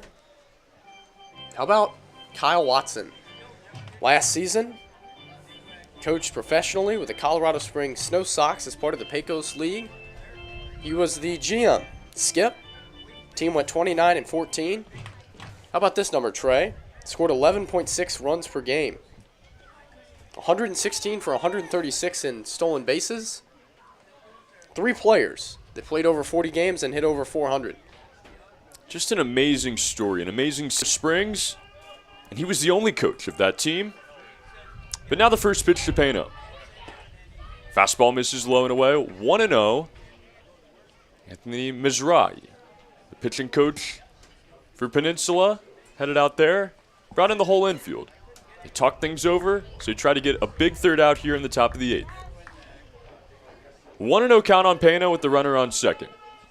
From the stretch, here's the pitch. Fastball misses away, now 2-0 as Pano works. Something tells me Coach Watson has been around the block and knows how to coach a few baseball games. Oh, yeah. And so humble about it. Coaches at the high school level, professional level, collegiate summer level. As a pickoff attempt to second, that one almost hits Vergara as it slides into center field. He is going to advance to third, and now the tying run just 90 feet away from the Miners in the top of the 8th. Second error of the game on Peninsula. As Vergara is just 90 feet away, pressure on Jackson Andeal. Not quite sure how that ball got through. It looked like it hit the side of Vergara, but the Miners will take it as Josh Pano tries to deliver them here in a 3-2 game. Andeal continues from the stretch. Here's the 2-0. Swung on, popped out of play. It'll be 2-1. Miners looking for that big hit. Pano has been good at just doing what he needs to do, driving runners in. He's knocked in 13. He has 28 hits on the year. As he faces a 2-1 now. Swung on and tipped into the catcher Nix. It'll be 2-2. Do so right now. Runner on third base, 2 outs, a 2-2 count in a 3-2 game here in the top of the 8th. Jackson Andeal now delivers. Poked foul. As Pano stays alive. Good battle here by Josh Pano, who was the first batter to see Jackson Andeal in the 7th inning. Got a hit off of him.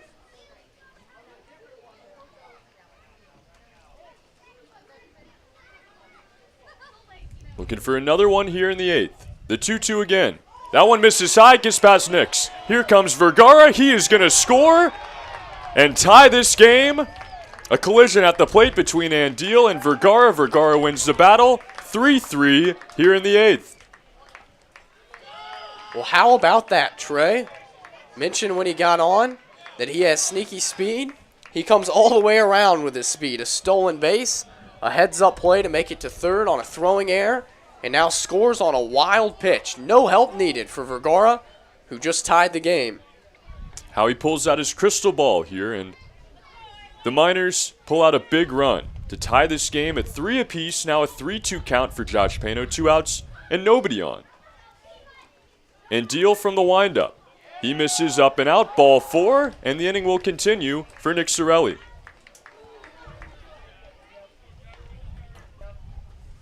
That might have been exactly what this team needed to try to start turning things around here. It has been a tough stretch as they've fallen out of first place, and they're in a battle here tonight with the Oilers. Series tied 1 game apiece. And now this game is tied at 3 apiece. Nick Sorelli trying to change things. The first pitch from Andeal. Called strike 1.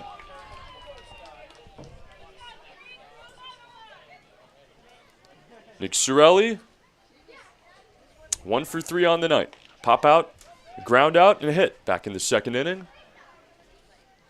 And now the 0-1. Runner breaks for second.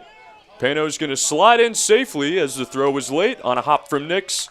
And now another runner in scoring position here with 2 outs. Trey Becker wanted out to be called there by Paul Craddock, as I suppose he thinks that Pano came off the bag, as Pano clearly beat the throw, but Becker applied the tag late. Called safe. Another runner in scoring position for the Miners as they try to take back the lead here in the 8th. A base hit from Sorelli could give the Miners the lead once again. Now the 1-1. Swing and a miss. A big hack there on the fastball away. Now 1-2. Score update on the game in Anchorage. Glacier Pilots lead 4-0. Now Miners trying to keep pace with an Anchorage team who's trying to go 13-2 in their last 15. Scorching hot there in Anchorage. And now the 1-2. In the dirt, 2-2. Sorelli will watch that one to even it up. Nick Sorelli, a true leader on this team. The only returner here in Matsu. As he tries to deliver the Miners here in the 8th. 2-2 on the way from Andeal. Swung on and drilled on the ground, foul down the first base line. We'll see another 2-2. Find a way to win this game however you can. If you're Matsu, those middle innings saw a good bit of struggle. They found a way to scratch and claw here to get this 3rd run. It's Nick Sorelli has Josh Pano on second base. They're looking for number 4. The 2-2 again. That hits him. Fastball comes up and in. That'll put runners on first and second now with 2 outs. As they move down the line, Steven Lancia, who extended his hit streak to 6 games tonight, will step in with 2 on and 2 out. How much longer is Larry McCann going to leave Jackson Andeal in this game? 27, Steven Lancia. Still no movement from the first base dugout. Right-hander warming up down the right field line. The suspense builds here in the top of the 8th as the Miners have tied it.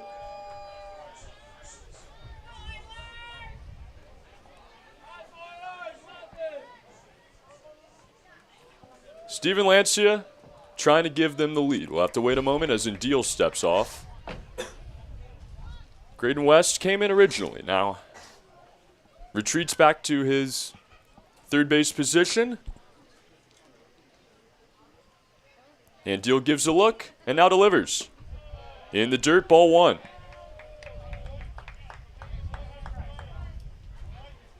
Andeal has given up 3 walks, 2 hits, and he's hit a batter now as he faces his 12th man.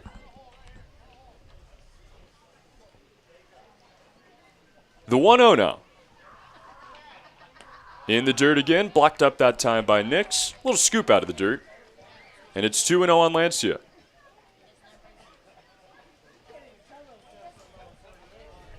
And now you begin to wonder who the Miners call on in the bottom of the 8th. Looks like Nate Rolka getting stretched out down there. The 2-0. That one misses low. And hasn't pitched in 4 days. Closer Cole Townsend hasn't pitched in 3. Both should be fresh and ready to go. the 3-0 on the way.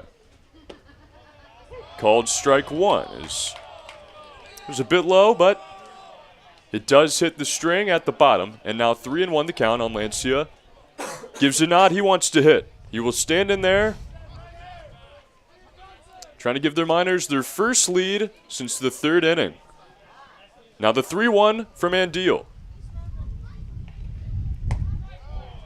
That one misses, up and out, ball 4, and the bases will be full of Miners for Trey Triolo. Now it looks like he will be swapped out here, Howie. Nathan Rose will come in to pinch hit. Nathan Rose hit his first home run yesterday in a game that he didn't know he was going to be playing in until 10 minutes before it started. Jacob Steele, a late scratch.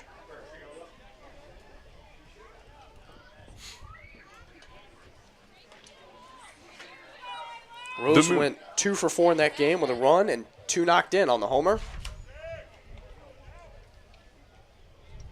That put the Miners up 5-2 in yesterday's game. They wouldn't get that lead back as it went 8-5. Now Rose steps in with another big opportunity in a 3-3 game here in the top of the 8th. Jackson Andeal trying to work out of the jam now for Peninsula. The first pitch.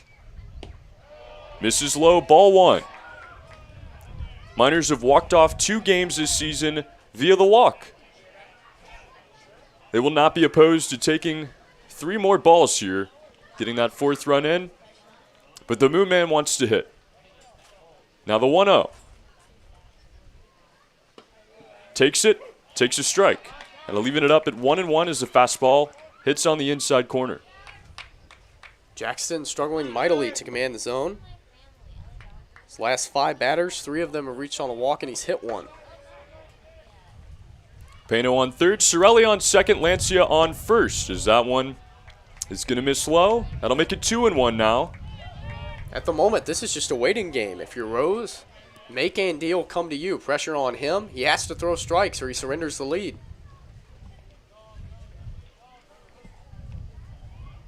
From the stretch, the 2-1 now. Called strike 2 is... It hits that inside corner. Another low strike. And now an even count. A 2-2, 2 outs. Bases loaded. Nathan Rose, the pinch hitter. Trying to win the battle over Jackson Andeal. From the stretch again. Swung on and popped up. Left side of the infield, Trey Becker calls for it.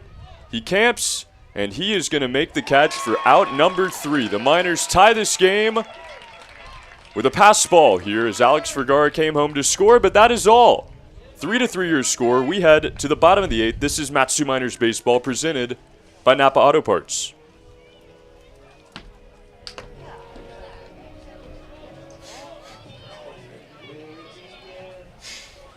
And as a reminder, you can follow the Oilers on Facebook or Twitter.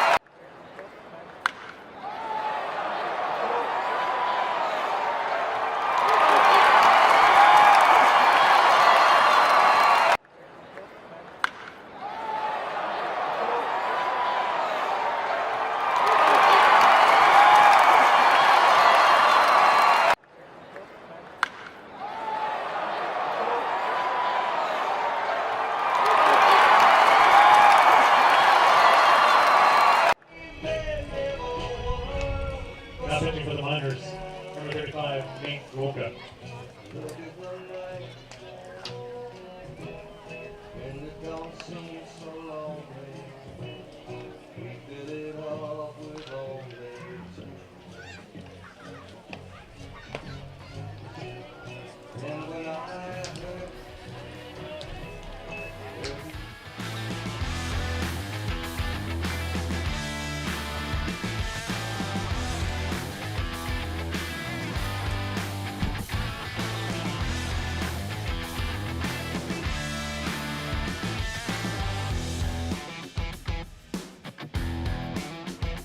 Nate Rolka will toe the rubber here for the Miners as we begin the bottom of the 8th inning.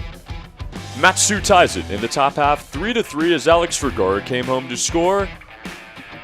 Nathan Rose now in at second base. He came in to pinch hit for Trey Triola. That means a new left fielder as well. Already in the lineup was Casey Sinceri. He moves from second to left. As we get set for the bottom of the 8th inning here, Miners and Oilers. It has been a thriller on this Saturday night. As we take the time to remind you that when you speed on the road, so does the chance of a crash. And it also increases the likelihood of a severe crash if it happens. Speeding is also a choice that a driver has full control over, so choose not to speed. Stop speeding before it stops you. This message is brought to you by the Alaska Highway Safety Office.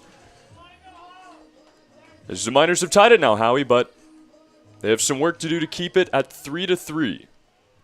Nate Rolka stands in.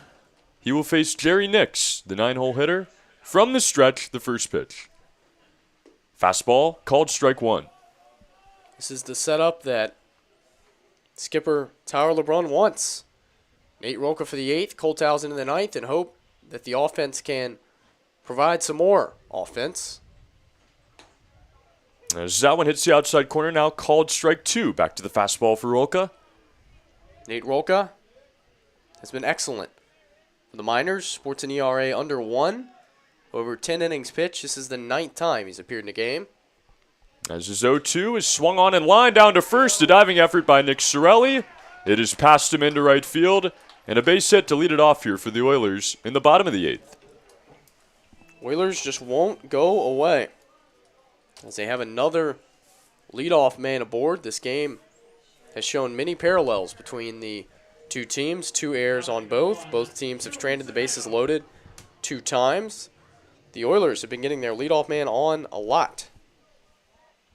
And now the leadoff hitter of the game for Peninsula, Shun Sakaino, who squares around a bunt. Jacob Steele, a third baseman, charges in. He pulls it back and takes a ball. It's the 5th time that the Oilers leadoff man has reached.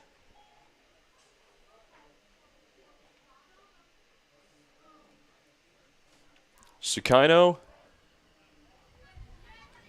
0 for 3 in this game. He reached on a walk. As he squares around again, we'll pull it back again and take another ball.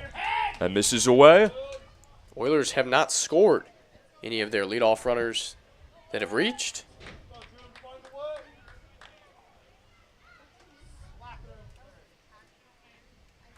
Steele charges in again. Sakaino squares around again. A look at first base, and now the delivery. Sakaino gets it down.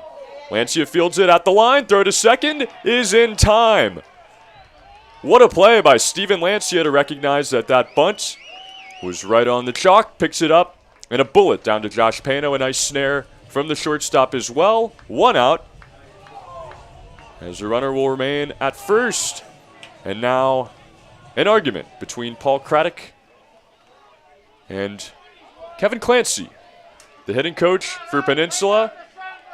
He is getting quite animated here, as all 3 umpires will head out there to defend their field judge. Wow. That is some emotion. Clancy was hot. My goodness. Excellent play by Steven Lancia to grab that ball right on the chalk, as now General Manager Larry McCann out to argue with Craddock as well. He might get run. Well, I didn't officially see anybody get tossed, but I don't think Clancy will be returning to coach third base. As we'll now see, we did see an ejection there. Clancy removed from this game. A lot going on there, Howie. A lot of emotion. As the drama in this game lends itself to emotion just like that. Clancy will now be asked to leave the grounds. A rule in the Alaska Baseball League, once you are tossed, you can't stay at the ballpark.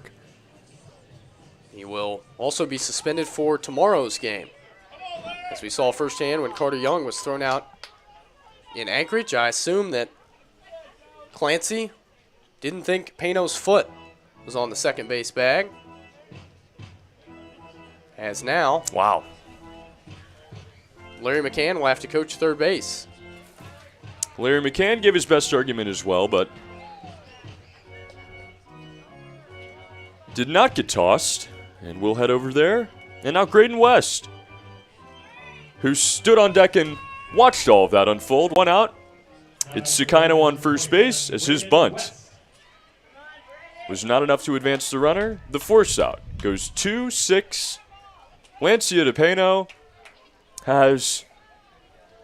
We try to simmer things down here and reset with Graydon West. Nate Rolka gets set, and now the pitch. Fouls it into the net there off the hands. Fastball will make it 0-1. That was odd how it seemed like there was almost a delay in that reaction from Kevin Clancy. Maybe he was shouting something from third, got tossed from there, and then got his money's worth.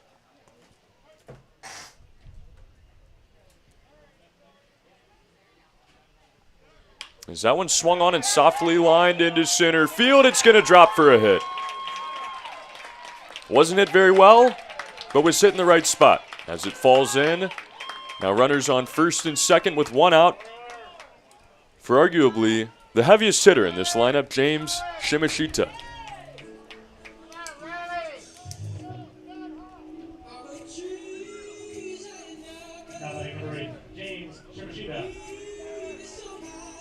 And now a meeting at the mound between James Dillard, Steven Lancia, and Nate Rolka.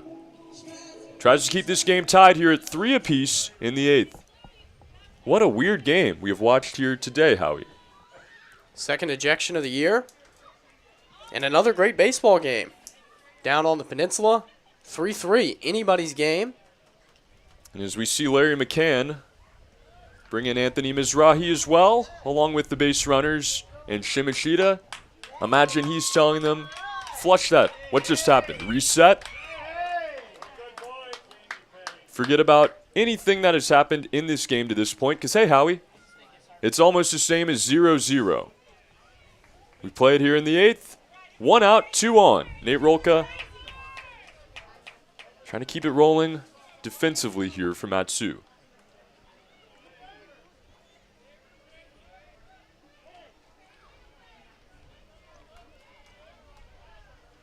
Righty on lefty here.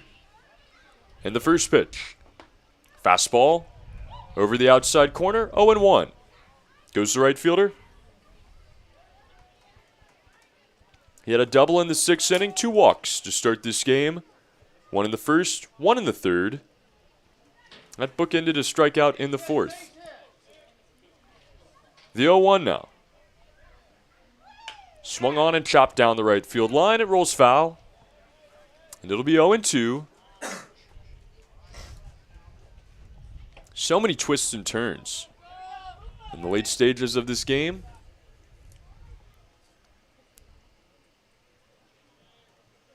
And how big was that defensive stand there by Peninsula at the end of the 8th inning? The Miners had the bases loaded. They now have 2 on with 1 out. And the 0-2. Called strike 3 on the outside corner. Nate Rolka bounces back, gives a smirk, and that's 2 outs.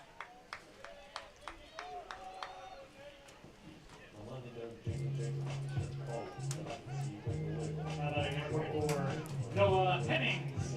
17th strikeout of the season for Nate Rolka. Out number 2 here in the 8th.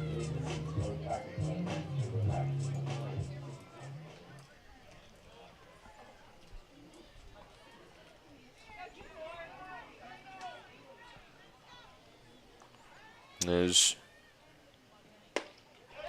Noah Innings will step in and take a strike on the inside corner. The go-ahead run standing on second base.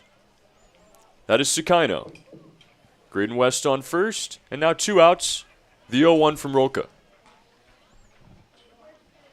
Swung on and tipped into the dirt. It'll be 0-2 as Rolka works through the 8th. Miners will send up Jacob Steele, and then the top of their order in the 9th. Come on, base hit, 24. Come on, base hit. Get to run. This will be a big stand here if Rolka can finish it off. Now the 0-2. Swing and a miss. 2 strikeouts to close out the 8th inning. Nate Rolka spins the energy right back around as the Miners will keep this game tied. Heading to the 9th inning, 3-3, Miners baseball on YouTube.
Howie, it's time to get out your ketchup and your mustard. There's a new pitcher in this game.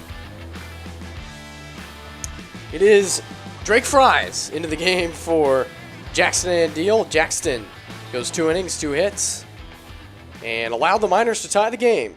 Gave up a run. This is going to be Drake Fries, who picked up the save yesterday. 1 perfect inning, where he faced Cade Manning, Carter Young, and Casey Sunseri. He'll face Jacob Steele, Casey Sunseri, and Carter Young here in the 9th. As Larry McCann was still fired up following the 8th inning, letting Levante Palmer know what he thought of the ejection of his third base coach, Kevin Clancy.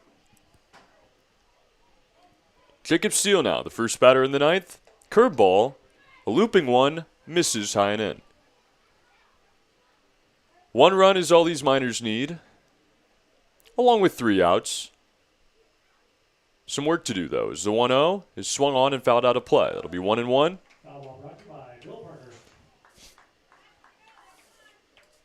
And maybe the Miners don't win this game, Howie, but as things were taking a turn from the worst, you saw the tenacity come out today.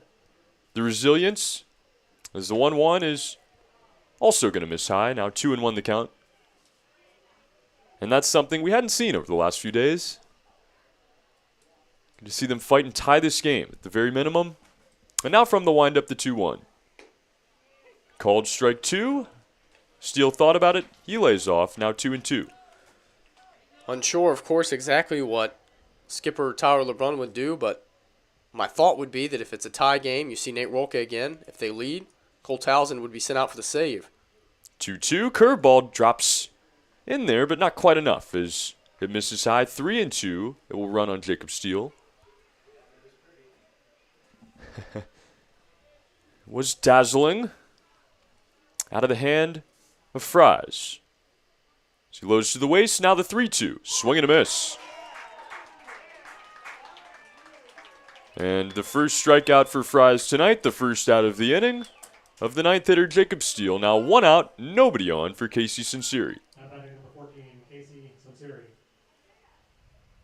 Towson stretching it out, getting some tosses in. Drake Fries making his 4th appearance, pitching into his 4th inning so far, Trey. Nothing. None. Sinceri swings at this one, grounds it out to second. A weird hop for Sakino. He fields it, he throws it. It is out number 2. No runs allowed by Fries. No hits allowed by Fries. He has walked 2 and made everyone in the press box hungry again. Now batting number 17, Alex. Excuse me. Now batting number 20, Carter Young. Well, hey, you got your wish, Howie. It's on one day, Mason Brandenburger and now Drake Fries, both in the game. And now Carter Young, the lefty, steps in with 2 outs and nobody on. From the windup, the first pitch. That one misses inside. 1-0. If you want to hear Trey Yanity speechless for the first time in his life, I think Lackawanna was right there. 2-0, swing and a miss. Now 2-1. But that was the start of the season. I didn't know. Couldn't appreciate exactly what I was experiencing in that moment. Yesterday, I had to soak it in. And I'm glad I did, because we got to see it today. Now from the windup, the 2-1. Swung on, pop foul. That'll drift into the seats. jokes aside, Drake Fries pitches. 5 up, 5 down. Now for Fries in the series. Slings it well. Another low-flying seagull. Providing some entertainment between pitches and the 2-2. Young gets a piece of it, slaps it into the seats. Fries got Young to strike out swinging yesterday. And I think he broke his bat there. Young needs a new weapon. Somebody will help him out. It's going to be tough to hit with a broken bat. Yep. Got it off the end there. Might not have been totally broken, so they'll take it to the infirmary and they'll put their best surgeon on it, but it's not looking good for the young man. As Carter Young has moved on, he has a new bat and he is ready to go. 2 strikes, 2 balls, 2 outs, nobody on in the top of the 9th. Drake Fries from the windup. Swung on and rolled softly to the right side. Sakino again on the run. His throw is in time. And that is out number 3. The Oilers are going to try to walk this thing off in the bottom of the 9th.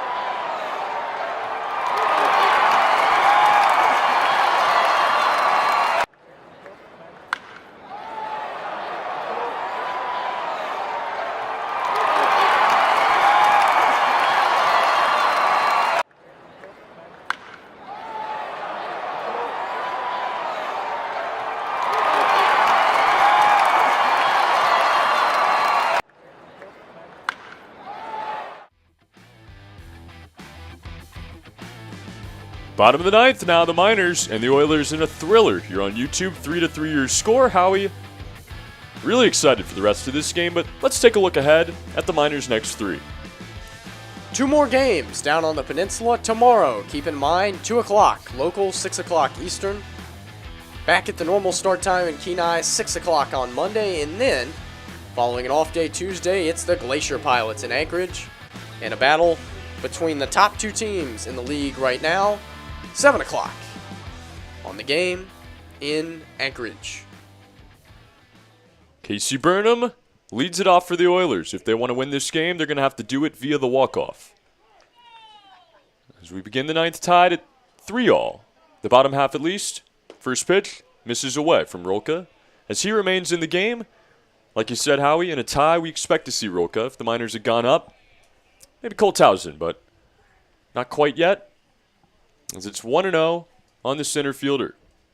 Swings at that one, pokes it foul. And out of play, 1-1 now. Nate Rolka has already surrendered one walk-off this year.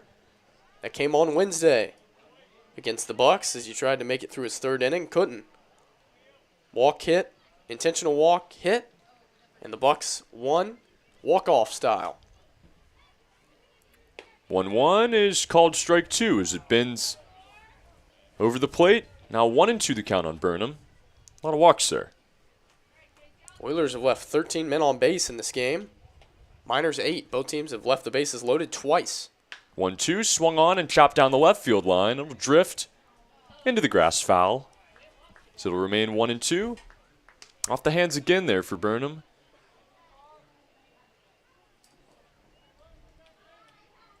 Been a great series here. Howie, one apiece. Tie game that has had some drama here in the late innings. And now the 1-2 again from Nate Rolka. On the outside corner, called strike three. Make that 3 in a row for Rolka. And a nice start to the 9th for the Miners. Rolka can paint. He's doing it right now. Trey Becker.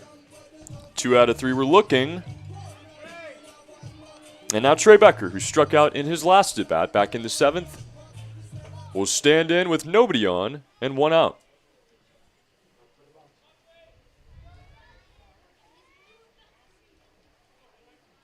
The first pitch, fastball. That one lights up the zone, 0-1.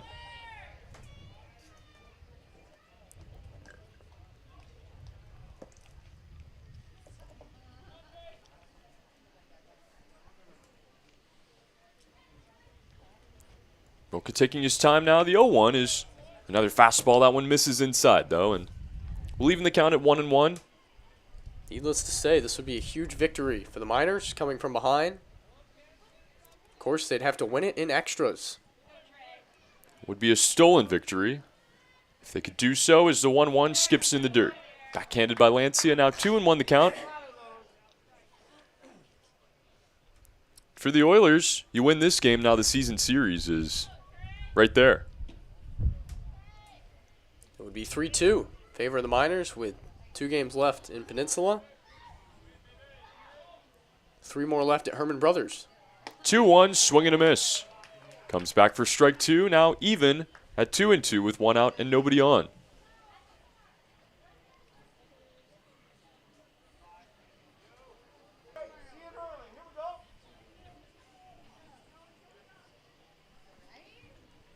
Trey Becker, 1 for 4 on the night. He's going to make that 1 for 5 as Nate Rolka keeps it going. Another strikeout. That is 4 in a row now and 2 outs in the 9th. Rolka is locked in. If he can retire one more Oiler, the extra innings rules would be in play. Most viewers are used to them at this point as they are the same at the major league level. Carter Young would be the runner placed on second to start the 10th. That would be a bonus for Matsu. Take that all day. If they can get there. But Jacob Shaver stands in the way as he stands and takes a strike. Now 0-1, fastball on the outer half.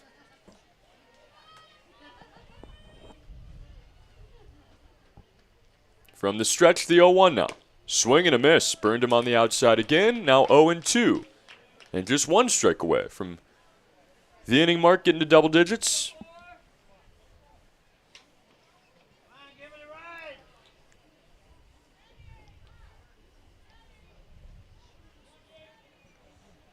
0-2 the count, 2 outs and nobody on. That one's in the dirt, and it'll run 1-2.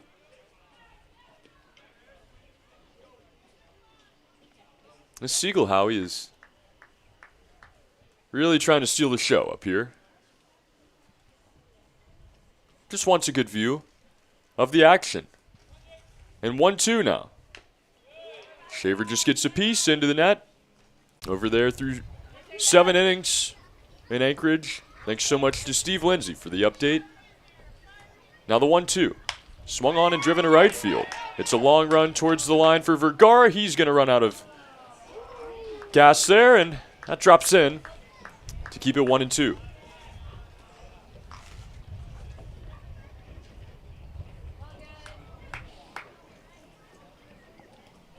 Was going to say space, Howie, but Coral Seymour, another ballpark with a good bit of foul territory. Gives those outfielders a chance at least on balls like that. And I know these bullpens, a bit different as well. Space in between the bullpens and the walls. So if an outfielder can make it that far, could make a play. 1-2, swung on and rolled out to short. Well, the ground ball here, and a long throw for Peno is in time. Nate Rolka, 2 phenomenal innings of work. This game is tied at 3-3. We have free baseball coming your way here on YouTube. Don't go anywhere, as the Miners and the Oilers remain tied at 3.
Not the best timing for our internet to fail, but we're back. Blake Avila is in a 1-2 count with Drake Fries. Carter Young on third, 10th inning, 3-3. We're back. 1-2. Taken low. Barely missed a beat. Excellent job there, Howie, and big shout out to Mark Kryson, who's always looking after us, making sure that the IT situation is fully understood. He does such a great job in that department, and we're thankful to have you all along with us tonight as we resume it here in the 10th. Infield in, the 2-2. Lifted out of play. Carter Young was placed on second base to start the extra inning. Vergara had a check swing roller out to third, almost turned into an infield hit. Called out at first base, that moved Young just 90 feet away. And with this rule, Trey, if you're the visiting team, it almost feels like you have to get the run home from second to have a chance. It's like holding serve in a tennis match. It's a great analogy. 2-2. Popped up. Infield. Trey Becker calls for it. He's got it for out number 2.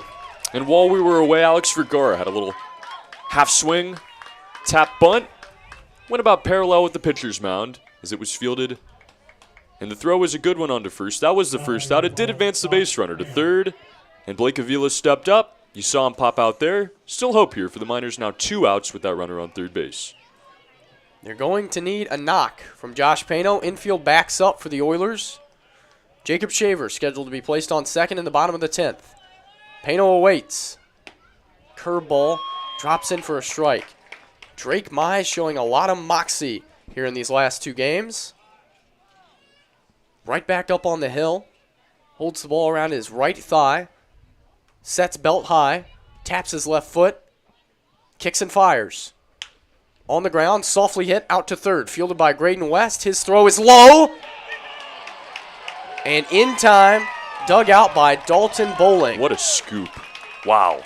Bowling scooping it like the mascot here in Kenai. To the bottom of the 10th, Oilers will try to walk off. They'll have a runner placed on second base. Miners 3, Oilers 3. Matsu Miners Baseball on YouTube, presented by Napa Auto Parts.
Bottom of the 10th. Oilers need 1 run to win. 3 runs, 5 hits, 2 errors for the Miners. 3 runs, 9 hits, 2 errors for the Oilers. And an excellent play by Dalton Bowling to dig out a low throw by his third baseman to peg Pano and keep the Miners from getting to 4. Looks like there's going to be a pinch runner for Jacob Shaver. That's going to be Cole Jordan, who pinch runs. He represents the winning run. In this situation, Dalton Bowling will lead off. Levante Palmer points to the substitution, which is Cole Jordan at the second base bag. Nate Rolka will continue for his 3rd inning. He's looked good so far. He struck out 4. He's allowed a couple of hits. No runs to this point. Has to keep it that way for the Miners to keep the game alive. And I'm going to knock on wood here, Howie. Seemingly good Wi-Fi the rest of the way as well. Bowling squares to bunt. No secret what he's trying to do. The pitch. Yanked downstairs. Bowling wasting no time. If he can lay the bunt down and make Steele field it, winning run would be 90 feet away. This extra inning rule, you don't even need a hit if you're the home team and you prevent the visitors from scoring. Whatever it takes to get that run home, and now that you've kept them off the board, ball is in your court. Squares to bunt again. 1-0. Popped up. Rolka charges. He's got it for a big out number 1. That's the second pop out to the pitcher we've seen on a bunt in this game. Nick Sorelli popped it up earlier, and a nice play was made. Nate Rolka, a bit more of a tense situation, kind of has to go over his back shoulder, and a big time first out. Jerry Nix will be the batter. Time is going to be called.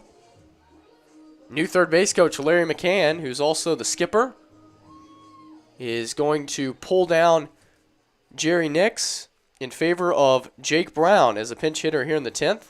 If you weren't with us in the 8th inning, third base coach Kevin Clancy was ejected from this game on a close play at the second base bag that he erupted on. Larry McCann, manager, new third base coach, trying to pull all the strings he can and get the Oilers their 2nd win in as many days. What a big win this would be if they could pull it off. For either team, if you're the Oilers, you're continuing to try to fight to get further away from the Chinooks, secure your spot in these playoffs. If you're the Miners, you're trying to get things back on track. You're trying to keep close to the first place Pilots, as it looks like they'll go on to win tonight if they keep it up. Jake Brown is the pinch hitter. Winning run on second base is Cole Jordan. Rolka sets. Brings it to Brown. That one is fouled off of Lancia. Jake Brown, Cal Baptist University, where he hit 188 this year. Hit 306 in 2021. Knocked in 18. Scored 27 times. He just needs to knock in 1 in this game for his team to win. He started in yesterday's game. Went 1 for 3. Now, we've seen several late inning substitutions against the Miners, and, for the most part, they've worked out. It is kind of been the crux of this team so far this season. Late in games, substitutions have come back to kill them. Jake Brown, the newest addition here. 0-1. Good pitch. Outside corner, strike 2. How about the job by Nate Rolka, who pitches into his 3rd inning, trying to give his team another opportunity in the 11th. If we make it there, Josh Pano will be placed on second. Rolka way ahead of Brown, nothing in 2. Checks on Jordan. Kicks. Out of play. I like that pitch there. It was dangerous, but it challenged him. You throw a fastball over the plate, but a bit in on the hands. Gives him something to hit, but it's a hard pitch to hit. As Rolka wins the battle now, 0-2. Game time pushes over 3 hours. We will play another one tomorrow at 2 o'clock local time. Another 0-2 pitch. Out of play again by Jake Brown, who's doing a good job off the bench. Cold bat, but able to get his bat on Rolka's pitches, who struck out 4 Oilers already, working into his 3rd inning. And Nate Rolka, a late inning guy, but he's showing you his arsenal now as he's able to stretch it out a bit tonight. Rose harasses Jordan at the second base bag. 0-2. Taps softly out to Peno. He's going to charge. He's going to throw across his body, and he's going to make a great play to nab Jake Brown. Cole Jordan down to third, but now 2 outs in the inning. Josh Pano making his signature play in a huge moment in this ball game. That one, a bit of added pressure and a bit of difficulty added as well, as to come in a little bit further than he might be used to. Executes it to perfection without a drop. And now just 1 out. Shun Sakino, the last man standing in the way of an 11th inning. Winning run, Cole Jordan, 90 feet away. Time called. Pitching coach James Dillard. Catcher Steven Lancia. Third baseman Jacob Steele. Hurler Nate Rolka will meet atop the hill. What do you think is being said in this meeting, Trey? Just find a way. We saw the same situation, very similar, maybe not the exact same, in game number 1 of the series, but the Oilers had the tying run 90 feet away with 2 outs in that game. This time it's the winning run, but 2 outs again here in a very similar game. Find a way. This is minors baseball. That's what they talked about yesterday, not what it's going to take to win, what it's going to take to beat the Pilots or beat the Oilers. What is it going to take to play Matsu minors baseball, the minors baseball that got this team out to that 13-2 start, that has gotten this team knocking on the door of retaking first place. Nate Rolka has embodied that today. Just one more batter. You can finish it up. This is Matsu Miners Baseball on YouTube. Trey Yanity, Howie Boxey with you in an extra inning affair from Coral Seymour. Meeting over. Sakino into the left-handed batter's box. Right-hander Rolka. Sets, taps his foot. Pitches. That one's off the glove of Lancia. Doesn't get very far. Just scoots along the backside of the left-handed batter's box. Anything that gets away could win the game for Peninsula. Rolka stares in. Gets his sign. Brings a 1-0. Swing and a miss. Good fastball off the plate. Yeah, that is big time there. And Sakino, maybe the last hitter you want to face if you're the Miners. Great at shortening up, finding holes, getting on base. Has a ton of speed. He's 0 for 4 in this game with a walk. The 1-1. Swing and a miss. Challenged him with a fastball. Sakino couldn't catch it. Now the Oilers down to their final strike here in the 10th. If Nate Rolka can just pull this off, he sets his bullpen up for the rest of this series, and he's probably going to set up Cole Townsend for the next try. 1-2. Grounded, foul past third. Sakino not afraid to shorten up. He's going to try to put the ball in play and force the Miners to make a play. Couple errors in this game by Matsu. One on Peno. One on Lancia on a throw down. For the most part, the defense has been pretty good in this one. If I'm in this situation, I'm doing the Howie special. I'm probably going suicide squeeze here, but not my choice. Now 2 strikes. The pitch. Swing and a miss. Rolka got him, and we will play on in Kenai. To the 11th we go. Miners 3, Oilers 3. Matsu Miners Baseball on YouTube presented by Napa Auto Parts.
For the first time in the 2022 season, the Miners will play an 11th inning. Josh Pano will be placed on second base. Drake Fry is removed from the game, replaced by Will O'Neill, who attends USC. No action in 2022 for O'Neill, who makes his 6th appearance. He's given up 12 runs so far, 5 of them earned. A 7.11 ERA for O'Neill. What a job by Nate Rolka to keep the game alive. New catcher for the Oilers, it's Carson Seaman in to catch for Nix here in the 11th. Nick Sorelli, definitely one of the guys you want up in this situation if you're Matsu. Power hitter. Been seeing the ball a little bit better this past week. 6'1 left-hander O'Neill stares down the left-handed bat of Sorelli and delivers the first pitch of the 11th. And it is high for ball 1. Josh Pano was the last out of the 10th inning. He's the man on second. Kyle Watson clapping it up. Longest game of the year innings-wise for the Miners, trying to win it. 1-0. That one's off the plate. Every time the bullpen door opens, Trey, you never know what you are going to get. Drake Fry's was excellent. 2 innings, no hits, no runs for Fry's, but now it's O'Neill's game. This bullpen has been so great in this series. O'Neill checks on Pano, delivers a 2-0. Nowhere near, 3 balls, no strikes on Nick Sorelli. They have so many talented arms, they had to put one at catcher. Carson Seaman. Will O'Neill has issued 9 walks in 6 1/3, threatens to walk his 10th man of the season, and put 2 on here in a tie game, 3-3 in the 11th. Sorelli shows bunt. He was never going to bunt at that as he was trying to coax a walk. Takes a strike over the outside corner and gives a different look to the Oilers defense. I've never understood, since this rule has been in place, 2020 MLB season, why more teams don't walk the leadoff hitter. In this situation, maybe not. You get lefty on lefty. Get that force out at third. Dangerous bat and Sorelli, though. The 3-1. Up and away. Lost him. It will be a walk to Nick Sorelli. Runners on first and second. Nobody out. And the batter will be Steven Lancia. You know, especially for the road team. If you're the Miners in this situation, in a tie game, that run, you know, maybe you take the lead, you play it differently. But in a tie game like we saw in the 10th there, that run cannot score. It doesn't matter who's on first base or if there's a runner or not on first. Take the force out there. Just feel like we don't see it enough. I would generally agree with that as the visitors. Not as much as the home team, the Oilers. You don't want to start a big inning. No, for the no Miners. Lancia trying to produce one right now. O'Neill delivers. That one misses inside, and a good stop by Seaman, who is likely to be tomorrow's starting pitcher. Dalton Bowling backs up now. He was on the grass for the first pitch. Third baseman plays even with the bag. Middle infielders at double play depth. The 1-0.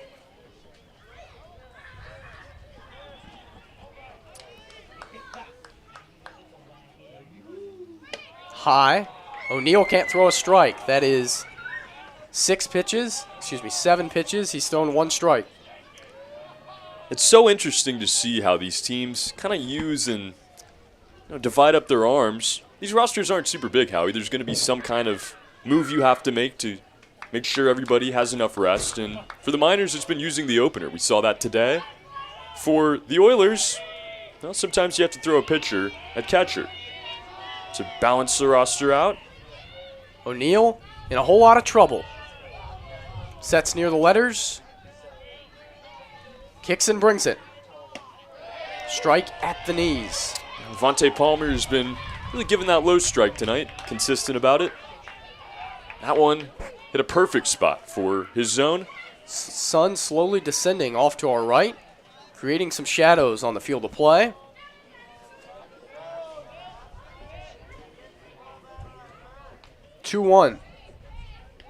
Ow. Wow. That didn't feel good. But it will be a hit batsman, and the bases will be full of Miners here in the 11th. I don't know why, Howie, but I don't know if I've ever felt a hit by pitch more than that one right there. That one just got him in an awkward spot. Came in, couldn't really defend himself. But if you're the Miners, you will certainly take it. Bases loaded now. Lancia had nowhere to go as he's hit for the second time this year. Ball came right at his midsection.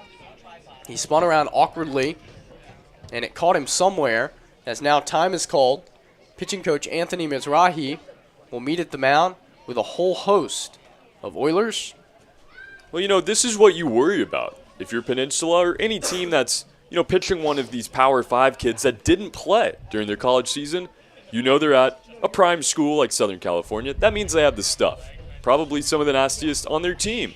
Although, it also means there's a high chance they didn't get the action they needed during their season. They didn't get the reps. Their arm's not ready to go. And I think a lot of the time you see the result, location issues. You see guys miss much more often. Hit batters, walk batters. That's what we've seen so far here in the 11th. Doesn't matter how hard you throw if you can't locate it. Nathan Rose will be the batter. He pinch hit in the 8th inning, took over for Trey Triolo. It's his second at bat of the game. He popped out his first time up. Bases full of Miners. 3-3 here in the 11th. First pitch to Rose. Fastball right down the middle for strike one. Pano on third. Sorelli on second. Lancia on first. And a drawn-in infield for Peninsula. O'Neill shakes a sign or two. Sets. Delivers an 0-1. That one stays low.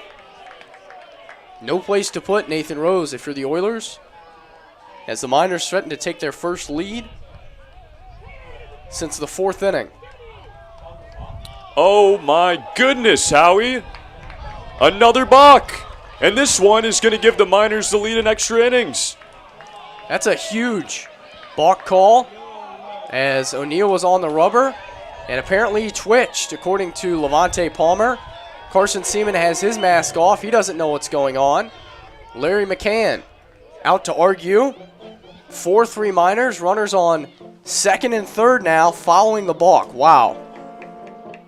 I've never seen anything like this. Another balk, and this one is critical in this dramatic game.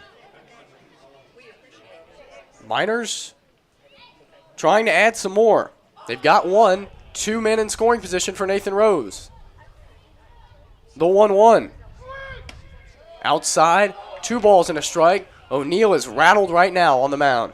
And now the infield in as well. Just deposits something. Relatively deep enough. That 5th run would mean so much in extra innings. Rose trying to play Pepper. 2-1. That one skips away from Seaman. 3 balls and a strike now on Rose. O'Neill's walked a batter, he's hit a batter, and now he's gone 3-1 to Nathan Rose. Josh Pano scores an unearned run as he was placed on second base. For the Miners, it gives them the lead. 3-1. Popped up, back towards us. Trey will try to make the play, but he'll run out of room. 3-2. Thought I had it. Thought you did too. Miners trying to have this game and pick up win number 16 on the year. It's a payoff pitch to the Moon Man. Tipped into the mid of Seaman. Rose is struck out for out number 1. That's a really big out as well. But it's just the first one, Howie. You can play around a little bit there. Take a big swing if you're Nathan Rose, and he did so. A full count pitch. He just got beat. But still a big opportunity for a guy that I think it suits perfectly. A utility player, a guy that knows how to get on base, knows how to sacrifice himself if he has to. That's what the Miners are looking for right here. Infield still in. Rose has a sacrifice in this game. He has a walk-off hit this year. Pitch to him. Swung on and popped up. That's not going to get the job done. Shun Sakino is over, and he catches that for the second out. Strikeout and a pop out And suddenly an inning that looked like it could have been big for the Miners could potentially only result in 1 run. Yeah, it's unfortunate as you have runners on second and third, nobody out. You have to get a run in that situation. Thankfully, a big call in this game took the bat out of the hands of these Miners. They didn't even need that big hit to take the lead, but with a runner on second base to start the bottom half of the inning, a second run would mean everything here. Casey Sunseri will try to deliver with 2 outs. Grounded foul past third. And now you wonder about strategy. Almost guaranteed that we see Colthausen in the bottom of the 11th. We try to pick up the save. It'll be a difficult one, though, with Shun Sakino placed on second. The Oilers may just need 1 to tie, but it will depend on the result of this at-bat between O'Neill and Sunseri. Sunseri has delivered so many times this year, 29 hits. This season, the 0-1. Lifted out of play, off to the right. O'Neill, give him credit after the balk. He was able to get Rose to tip one into the mid of Seaman with 2 strikes. Got Steele to pop out. He's now a strike away from sending this game to the bottom of the 11th, 4-3 Miners. Sunseri has other plans. O'Neill shakes a couple signs. Sunseri wants time. It's granted by Levante Palmer. He will readjust himself in the right-handed batter's box. Tap a couple times on the plate. Wave a black bat around his right shoulder. Gear up for an 0-2 pitch. Swing and a shot into left field. That's going to send Noah Hennings back. He's going to make the catch onto the warning track to retire the side. Casey Sunseri slapped that one hard, but Hennings tracked it down. The Miners do push across 1 run to the bottom of the 11th. Miners 4, Oilers 3. Matsu Miners Baseball on YouTube, presented by Napa Auto Parts.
Bullpen gate swings open, and that means it's Cole Towson time, who comes on in the 11th inning, relieving Nate Rolka, who was brilliant. 3 innings, no runs, struck out 5, did Rolka, kept the Oilers in check. The Miners score on a balk. In the top of the 11th, they carry a 1-run lead into the bottom half, and the Wharton County Junior College product, Cole Towson, will try to nail it down. Not going to be easy, though, with Shun Sakino, the tying run, placed on second base. And a speedy runner out there in Sakino, the second baseman. How you just would have loved to have gotten another run there off of this Oilers team that has been so good. Defensively, their bullpen has been amazing. Their starters have been excellent. Runs have not been easy to come by these last 2 days. But they do get one on the balk, and a massive one as it gives them the lead. KT time. Let's see if he can close the door. Have to put it past you if you're the Miners. Towson makes his 9th appearance, looking for his 4th save. He has a 1.86 ERA entering play. Tangles with Graydon West to start the bottom of the 11th. That is off Lancius Love. No advance by Sakino. Ball 1 to West. Shun has lightning speed. We've already seen him score from second base on a ball that didn't leave the infield. In this series, the exact runner. that the Oilers want on second base. He has 9 stolen bases in 10 tries this year. Any hit, he likely scores to tie the game. 1-0 pitch to Graydon West. Misses low. Lancia has to block that. Yeah, every little move, mistake, twinge even in this 11th inning is uber important to the results of this game. Have to batten down the hatches here. Find a way to get 3 outs. Fastball, curveball, changeup. The arsenal for Towson, who's behind Graydon West 2-0. Swing to ground ball, out to third. Steele has that, checks the runner, throws across. No advance, 1 out. Massive. Jacob Steele does it fundamentally, takes his time, doesn't stress, makes sure that runner isn't going anywhere, and gets the easy out. Nice play. Huge first out in the bottom of the 11th. James Shimashita will be the batter. Left-hander is 1 for 3 in this game with a double, 2 walks, and 2 strikeouts. Miners 4, Oilers 3. As we push past 9:40 local time in Game 3 down in Kenai. It has been a thriller. Coral Seymour.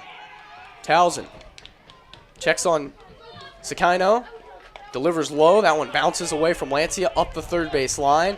No advance. Friendly carom for the Miners. Yeah, Lancia there probably almost wanted him to go by the end of it, as it really did roll in a friendly direction for him. We've seen him show off the laser a little bit in this series. But no go, and still a runner on second. It's 1-0 on Shimashita. He takes a fastball strike, top of the zone. Towson fights back and locates after a few misses there early. Just feels so calm in this situation from what it seems. Sophomore from Tomball, Texas. Delivers the 1-1. Spikes that one.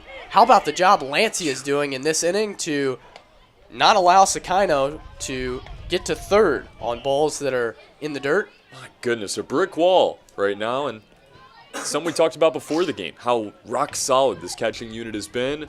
Coming up big time here in the 11th. Alex Vergara's dad earlier in the game commented MVP of the game at the moment, Steven Lancia. Oh yeah. 2-1. Outside, 3 balls and a strike. Noah Hennings on deck. And I think it's so tough because you have 2 outstanding catchers on your roster. Sometimes you can't find a spot for both of them. Lancia played well in this one. 3-1. Lost him.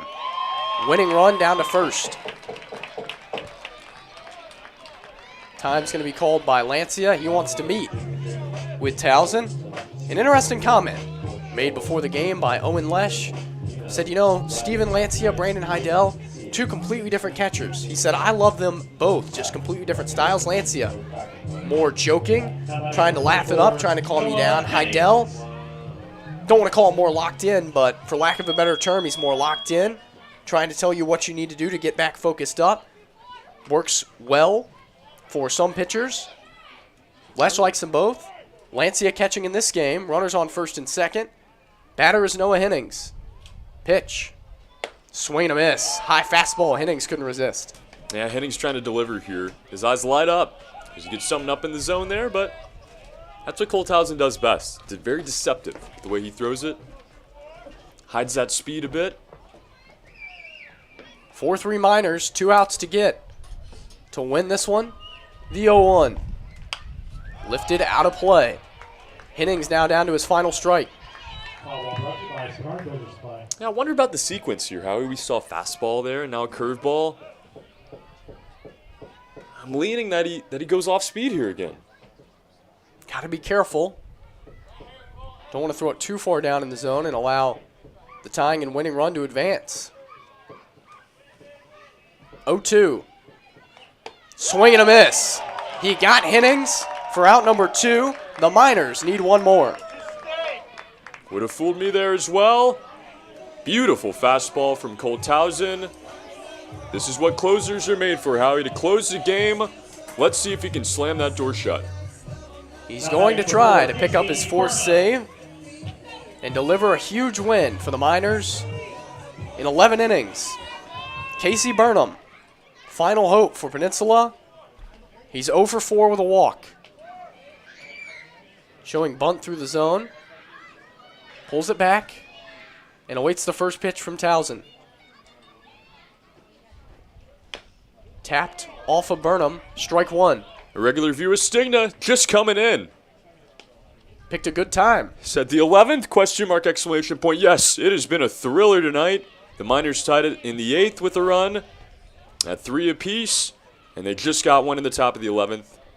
Just brought us here. Just need one out. Josh Pano scored on a balk in the 11th. At the moment, he represents the game's winning run if Towson can get one more. He's ahead of Burnham 0-1. Out of play. The Miners need one more strike to polish off Peninsula. This would be quite a comeback here. It felt like they had no hope offensively for some time in this game. They found a way to rally in the 7th, didn't score a run. Had the rally they needed in the 8th. Now just one more strike to steal a win here in Kenai. Towson holds the glove. Gets the sign he wants. Sets at the letters. The 0-2. Chopped out to Pano. He's going to charge it, glove it, fire across his body, and the Miners win 4-3 in 11 innings. What a win for this team when they needed it the most. They fall out of first place coming into today. They trail in this one. They get dominated on the mound by these Kenai Peninsula Oiler pitchers, but they find a way to tie it in the 8th. They find a way to keep them off the board in the 10th. Find another way to take the lead in the 11th. And they find a way to win this game 4-3. What a victory for the Miners. A superb win for the Matsu Miners, who win by a final score of 4-3. 4 runs, just 5 hits, 2 errors, 11 men left on base for the Miners. 3 runs, 9 hits, 2 errors, 16 runners left on base for the Peninsula Oilers. Miners improved to 16-7. Oilers dropped to 6-13. Miners keep pace with the Glacier Poets. Trey, a thriller. Who do you have as your player of the game? Just got to go Steven Lancia here, Howie. There's a lot of different guys that make a comeback like that possible, but Steven Lancia came in big in the 9th inning, a brick wall, the 11th inning, and not just that, but the entire game. Not too many past ones tonight, and at the plate as well. He had a big hit in the 7th, kept it going for the Miners in this game, and just overall, what a performance. Steven Lancia is who I got. Howie, who is your player of the game tonight? Going to tip my cap to Nate Rolka, who picks up the win in this game. 3 phenomenal innings for Nate Rolka. He prevented the Oilers from scoring in the 9th and 10th innings. That would have won Peninsula the game. Nate Rolka gets the win. O'Neill charged with a loss. Cole Towson with save number 4. And with baseball like this, you are going to want to join us tomorrow at 2 o'clock Alaska time, 6 o'clock Eastern. For Trey Annity, my name is Howie Boxley, signing off from the Peninsula.